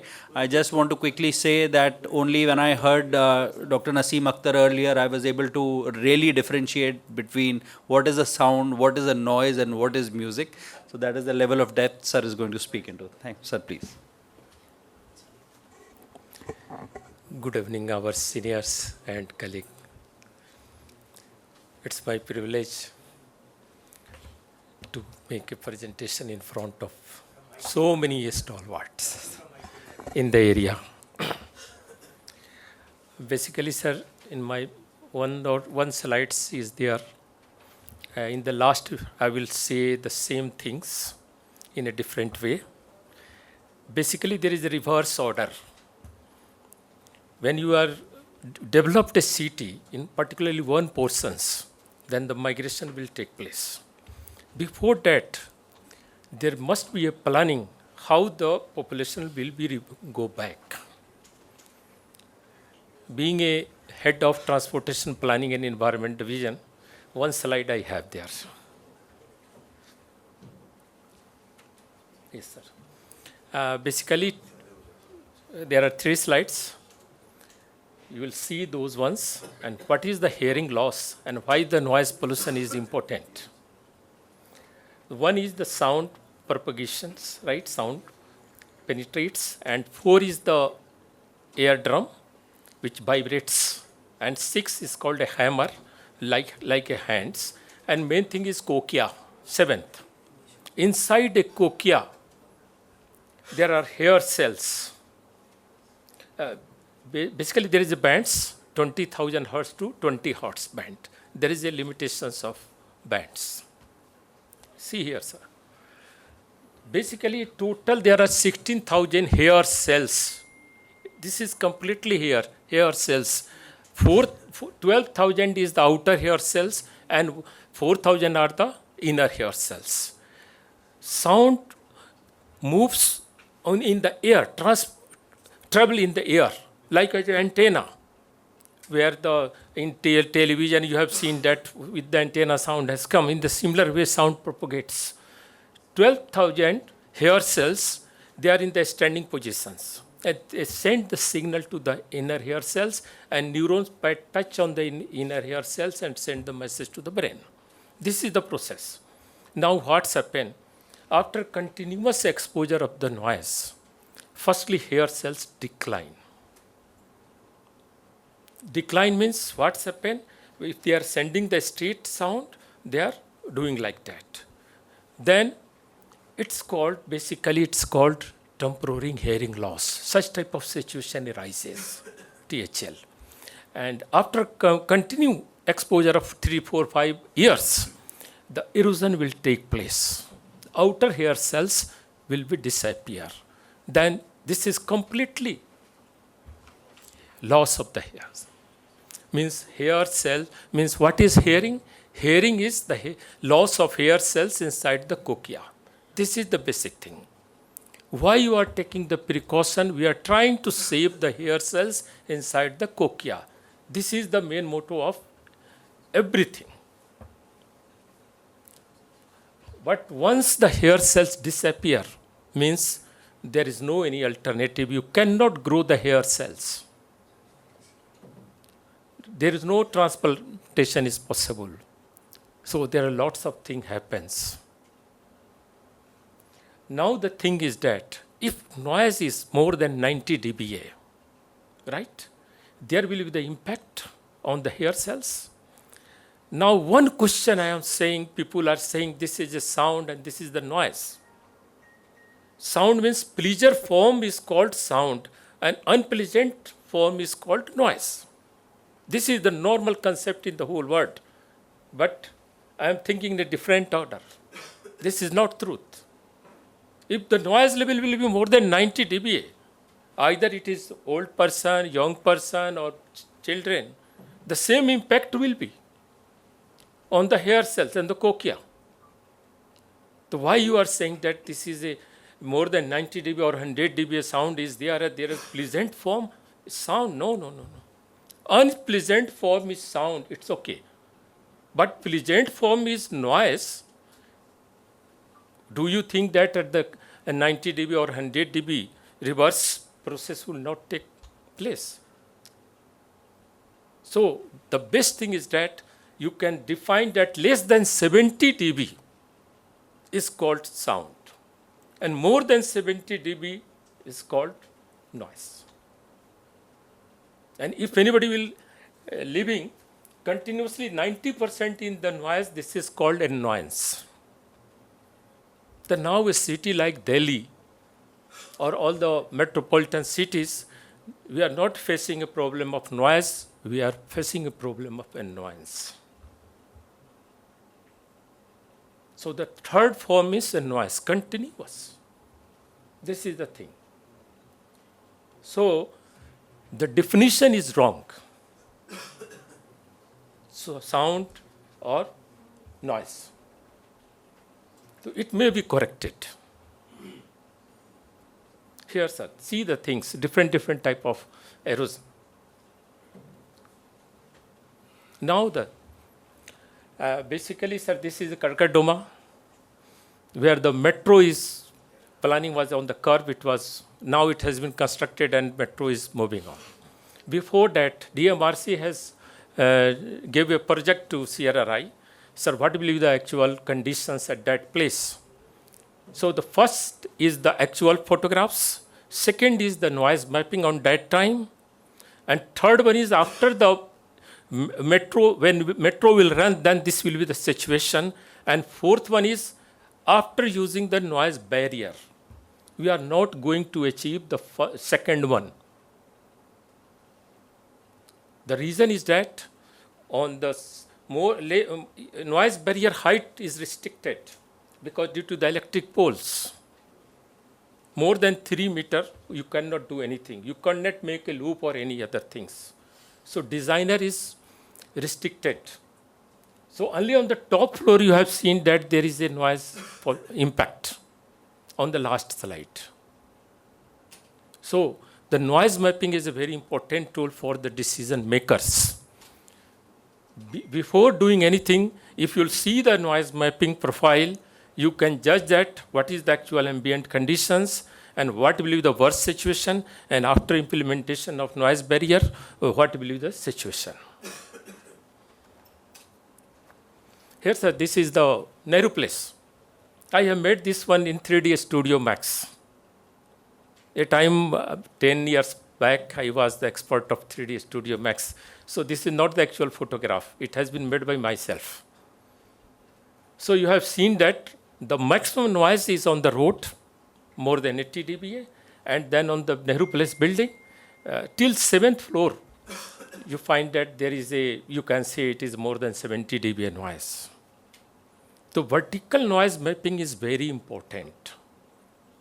Only people are doing horizontal noise mapping. No, sir. The impact of those people who is living on the buildings, particularly ladies and children, they are the most sufferer in all maximum buildings because 24 hours they are living there. So the vertical noise mapping is very important tools. Just we have completed the noise mapping of Goa cities, 4 cities of Gujarat, 3 cities of Rajasthan, and we have given a very good solution. This is the east of Kailash, sir. Before metro and after metro, what is the situation? We have done those ones. This is ashram, sir. Our CSIR building is there, sir. Due to the flyover, how the noise behaves. And this is Tiruvananthapuram, Vidhan Sabha. This is the situation. Red color is till the Vidhan Sabha situation is that, and after implementation of the transparent noise barrier, the situation changes. Here, sir, this is Mumbai. We have designed the noise barrier and installation has been done by the MMRDA. And the main problem of Mumbai is that the height of the buildings are 40 story, 50 story like that on this corridor. The total length is 2.7 kilometers. And the maximum height we have provided 3.5 meter of noise barrier. Installation process 3.5 meters, half. And in Mumbai, some Thane and some different places, BKC connect to the first lowest one. This is Naughar, Suman see the situation. This is the situation, Naughar and Suman flyover. We have taken the measurement. Actually, we have find that what is the actual role of noise barrier. How you can calculate that, what is the efficiency of the noise barrier, how you will calculate. Before these techniques, people are using only one sound level meter on the front side, another sound level meter on the back side. During that time, the traffic changes, and people are saying that this much reduction is possible. Sir, in the same, what we have done, 1 meter on the front, and on the back side also 3 microphones. At the same time, 6 microphones I have used. And after that, see the averaging we have done. Then 19.7 dB reduction was possible. And on the height of the noise barrier is very important. Why you have gone for, on the top there is a curve. Curve means it is 3.5 meter height. Less than that, if you give the curve, then it will be hit by the traffic, heavy vehicles. So, if you want to give the curve on the top, then the height should not be less than 3.5 meter. Otherwise, 3 meter, 2 meter, 2.5 meter, then the straight noise barrier is possible, where the reduction will be less. Sir, this was my first design of the noise barrier, and our honorable sir, director sir, was the professor on that time, Rudki, and sir was our expert of this study. The Lajpat Nagar to Nehru Place, and this is the this is the Kailash colony, where on the transparent noise barrier we have given the different type of screen painting. And if you go visit on the Kailash colony metro station, you will find that different type of beautiful aesthetic look-wise noise barrier is available there, sir. In Basant, Bihar, we have designed a different type of noise barrier, 1 meter, half meter, 1 meter transparent, and then the observative type of noise barrier. Still, it has not been installed. The main thing, sir, we have designed 5 flyover of Delhi for PWDs, but not a single has been installed. This is the painful situation. The situation is that they are not using such type of noise barrier. They are just using the multi-wall polycarbonate sheet, and in every 2 to 3 years it has been broken down. And cost is almost similar. And here the life is 20 years. See how strong this is, sir. The post is so strong. If you put the panel on the post, till 20 years, nothing will happen.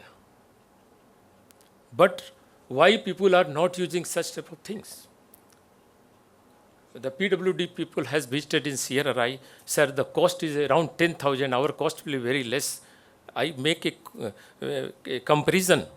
Only 300 rupees cost was more, sir, per meter square.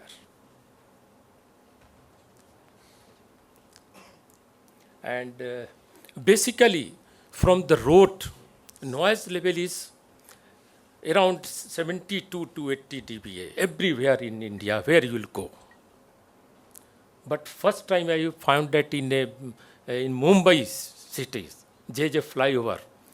There is a flyover, and you can shake hand to the neighbors, in the people who is residing in the buildings.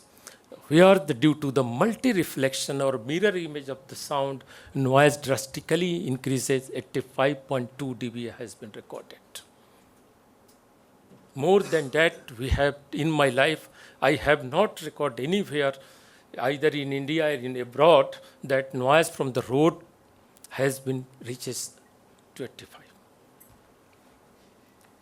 testing of the, we have developed a different type of frequency-based noise barrier, and it is working very nicely. Sorry. You will find that we are not recommending such type of noise barrier. The front, back, all the metallic portions should be aluminum. So except aluminum, don't use metal or iron. Otherwise, within 4 or 5 years, the situation will be like that.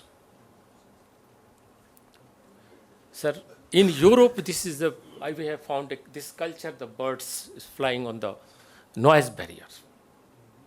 This should not be allowed. This should not be permitted like that. Otherwise, what's happened? The flying birds are thinking that my family member is there, so they are going and hit the noise barrier and fall down. So for that, there is some liner type of protection is required. Here, sir, for high speed corridor, for high speed, if the speed of the train is less 300 or more than that or 500, in 300 kilometer speed, if you put the noise barrier, then 15-degree deflection is possible. Then how will control the previous type of noise barrier? So for that, a spring system has been given here. They will take care. So such type of noise barrier, because in India, we are moving for the high speed corridors. For that, such type of noise barrier is required. Here, sir, people are thinking that if we'll put 1 tree or 2 trees, what will be the situation? It will protect the noise. No, sir, nothing will happen. Psychologically, it is decreased. But see here, on the top, of course, 5 dB noise will be reduced. But in the bottom, nothing will happen. Sir, solar panel type of noise barrier has been used by the European peoples first time in the world, after that Australia. Solar panel means on the below there is a observative noise barrier, on the top there is a solar panel. But now we have developed a different 7 types of technology. In the combined composite noise barrier CRI has produced.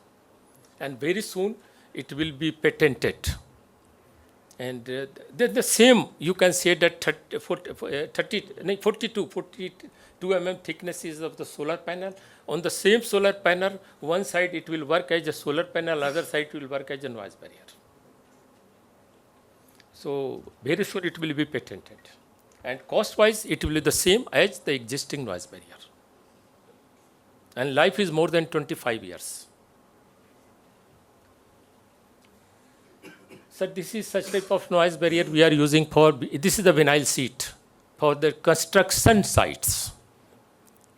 It will be just holding situation. You will hold such type of noise barrier, and when the construction is moving, you just replace those ones. It will take care. It's very, it is the cheapest, 500 meter per meter square the cost is of the vinyl sheets. So if there is such type of situation, one side there is a building, another side there is then the transparent type of noise barrier has been proposed. Sir, such type, where this is at the airport, the biggest problem of airport with that during the landing and takeoff. Then the original, what is the existing noise barrier on the road side or railway side, such type of noise barrier may not be used, because air pressure is the main component, sounds is going. So this type of noise barrier may be used. In Hong Kong, such type of noise barrier has been used, sir. And CRI has developed, this is zigzag type of noise barrier, where there is a maximum absorption has been recorded. And this is another type of noise barrier, sir, which absorb the maximum noise. And this is the planter type of noise barrier in the forest. Such type of noise barrier is recommended. This is very easy, 200 mm rock wool, and this is the metal, means bar, 6 mm or 8 mm bar. Here, sir, this is like that. Yes, sir. Yes, sir. And for Delhi, we have done a lot of study for the roadways. And we found that this is the situation, sir. For BC road, we'll observe 1.5 to 2.1 dBA noise. And in the last micro-surfacing road in Akbar Road, it is 5 to 6 dB noise may be observed by the pavement. So different type of pavement, mastic, asphalt, cement, concrete, micro-surfacing, all type of road surface, we have done the study. And what is the actual absorption, noise absorption, it has been given here, sir. Sir, one most, and it is very close to my heart. In 2007, I have visited Indore city, sir. And see, sir, see the parrots. There are 22 lakhs parrots are there, sir, in Indore city. And there is a Sirsa lake, 11 kilometers away from the Indore city. But this is the woodland. There is due to the food problems, all the parrots migrate to the Indore city. And every day it was very difficult for them to go back and coming in the morning. So they are trying to sit on the plantations one by one. And in the morning we have found that 1-2 parrots had been died due to overloading. And another thing is that when the new leaves comes, due to the parrots, they broke down. And they gradually, trees die. Sir, 1 minute, sir. 1 minute. Another thing, sir, on the Indore railway station, in one side there is a peepal trees, another side such type of trees are there, such type of trees. Sir, see here, in the night, all eagles will sit on one side of trees, on other side parrots. They are not sharing to each other. They cannot live in the night at one tree. So this is a good example of biodiversity. In the whole night when I am going there only for this purpose, we are searching the things. And we found that in the whole day, they are sitting on the same tree, but no night sharing. Sir, see the situation of the parrots. And due to the sitting and new leaves comes, it will be broken down. See here, this is all the leaves going down, and within some 6 months, 1 year, the plantation due to tree dies. Then what is the solution? And the noise decibel is 75 dBA. This is not a music, birds chirping. It's a very pitiable situation on the railway station or in so many places. This is the example of, this is the SP house. The situation is very worse, sir. Who will think for them? Only we can think. It is our moral duty to grow the plantations as much as you can. Otherwise, they will die. And in the turtle, in the Goa, we are also... Okay, sir. Okay, sir. Sir, here it was. See the situation. Where the development is normal in a city, then this type of situation is going on.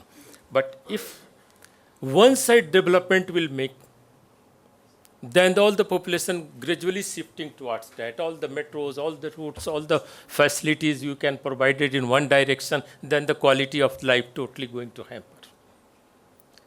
But what happens, sir?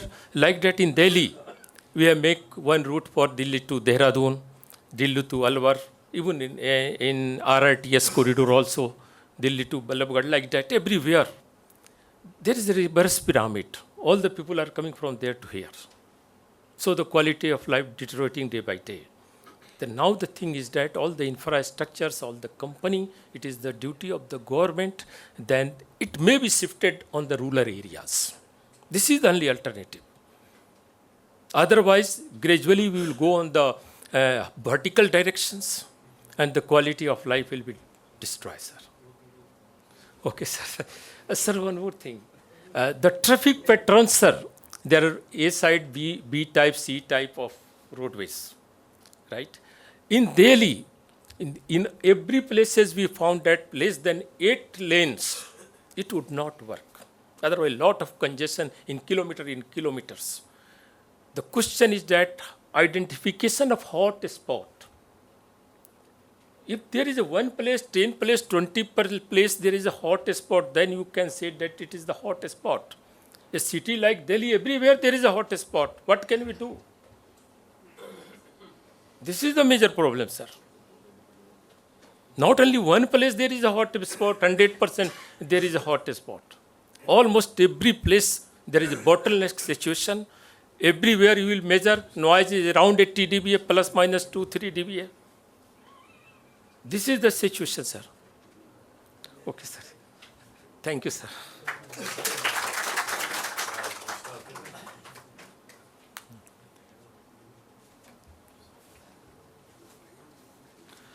Thank you so much, Dr. Akhtar.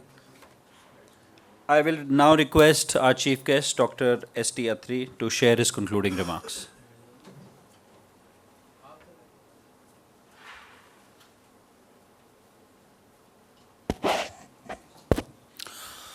Thank you once again for providing me this chance.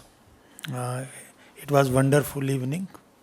Lots of discussion on various aspects, particularly concerning the Delhi, starting with the monitoring to enforcement to the gaps, even last presentation with the even noise.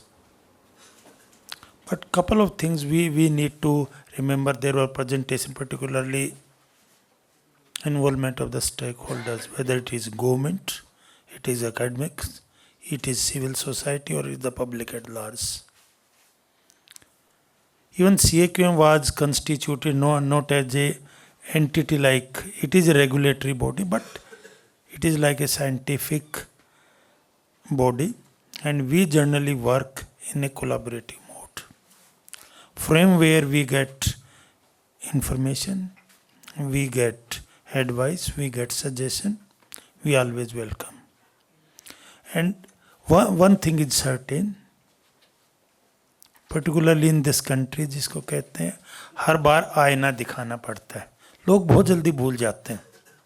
So we need to keep continuous meeting, continuous interaction. Such type of the colloquiums are required where we can freely exchange our ideas, what can be done. Just example, I want to give one example of particularly this planning of the city, how it is expanding and like that. Last mile connectivity, most of the forums we hear this word. This is buzzword, but it has many meanings. It also contains some solution also. See difference between both metro and NCRTC.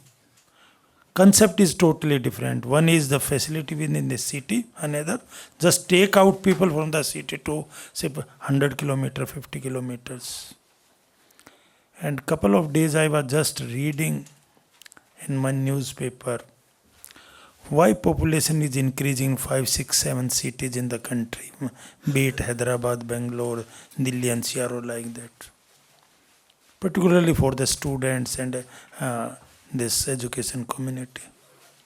We are putting more and more employment opportunity here. There were some comments during 2 days in this colloquium that we need to increase such facilities in different parts of the country so that dispersion of the people can take place. And this just exponential increase of the population in particular city will not be there. People will think where to shift, where quality of life is better. Delhi का नाम आते ही लोगों में आता है, अरे यार ये तो लाइफ, ये कैसा सिटी है, how is living, and young people are more concerned. All of us may be staying here for a long time, we may have attachment, we have many things, but new generations, they are thinking a lot on the air quality. But definitely it should be part of our whole, I should say, concept, implementations, and starting with us, what way we can contribute to the betterment of the air quality. Here many learned people are there. I will not use those icy words that we should do this, सबको करना है, ये करना है, everybody knows it.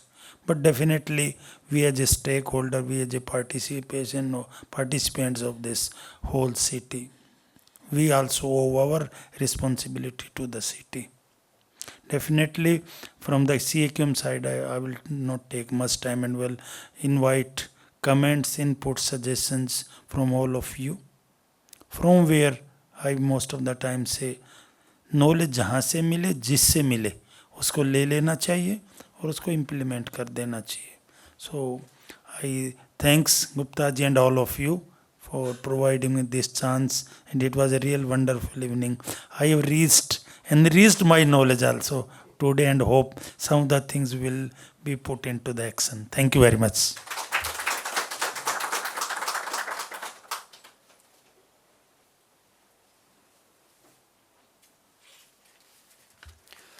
I will thank you, Dr. Atri. I will now request President of EIPL, Dr. Balbir Singh, to hand out mementos to all the speakers. Yeah.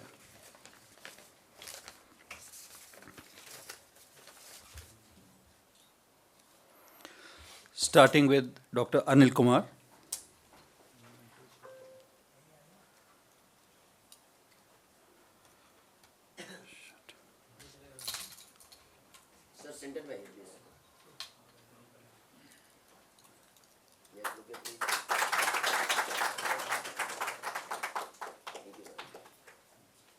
Dr. B. Sengupta.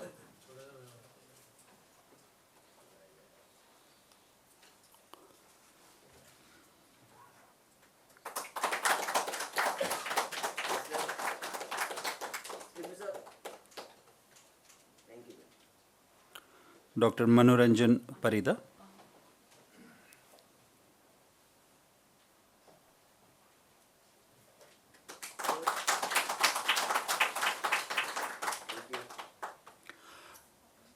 Dr. S.T. Atri.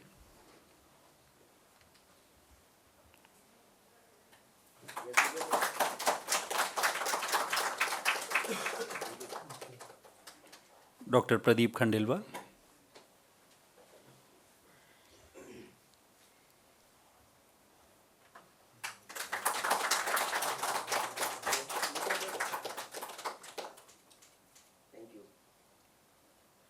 Dr. S.K. Goyal.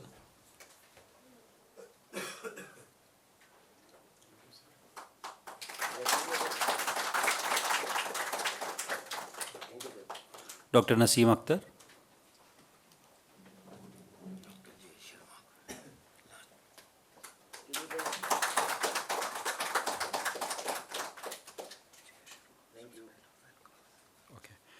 Dr. J.S. Sharma, President IAAPC Delhi.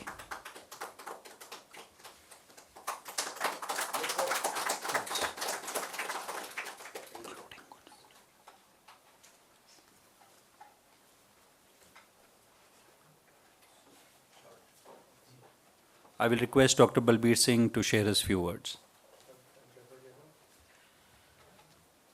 So, sir, we all know we are running short of time, and it is customary to deliver a vote of thanks at the end of the lectures. So, I would like to extend my gratitude to all of guests, and let me extend my thanks, sincere thanks. I will start from Atri Saab. I will pay my thanks to Parida Saab.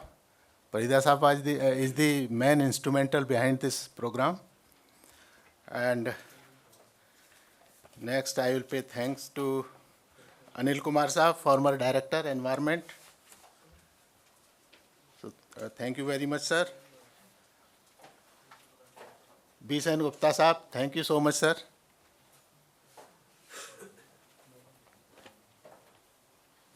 Pradeep Khandelwal साहब के लिए मेरे पास एक थोड़ा सा एक वाकया है सर, एक वो मैं थोड़ा सा सुना देता हूँ, though we are running short of time. वो ऐसा है कि साहब हम एक बार चांदनी चौक में मार्केटिंग के लिए गए थे, तो वहाँ पर पहले वो अंडरग्राउंड पार्किंग नहीं होता था, वहाँ पर एक वो सॉलिड वेस्ट डिस्पोजल के लिए एक स्टेशन बना हुआ था, तो वहाँ पर इकट्ठा होता था वो। तो वहाँ हमें कार पार्किंग के लिए जगह ढूंढ रहे थे, तो वहाँ हम देखते हैं कि दो जो है वो जो जेसीबी टाइप की मशीन है वो लगी हुई है, 2 चैम्बर हैं। एक में उस समय नया वो सॉलिड वेस्ट जो है ना, ड्राई एंड सॉलिड वाला, ड्राई एंड वेट, उसका कंसेप्ट आया था। तो वो 2 जेसीबी मशीन वहाँ से निकाल के फिर फेस टू फेस आके दोनों मिला रहे थे उसको, और वो धक्का देके अपनी बकेट में भर रहे थे और फिर एक ट्रक में लोड कर रहे थे। I was looking all this, एक ट्रक में लोड कर रहे थे। It was segregated first, then mixed and then loaded to the, so this is the situation. See, that was a learning why we need to build capacity at the ground. Yes, sir. We have made up the capacity. But in planning, Yes. we don't have capacity building at lower level. You show in any project. So, sir, We don't have a head to develop capacity at lower level. So, sir, many thanks to Goyal Saab, SK Goyal Saab from NIRI. I will extend my thanks to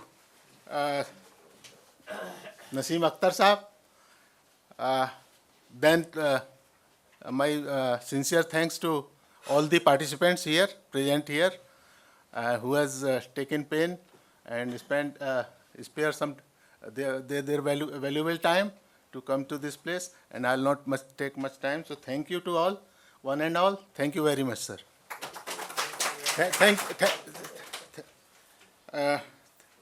Thank you, our this program coordinator. So thank you to कौन रह गया?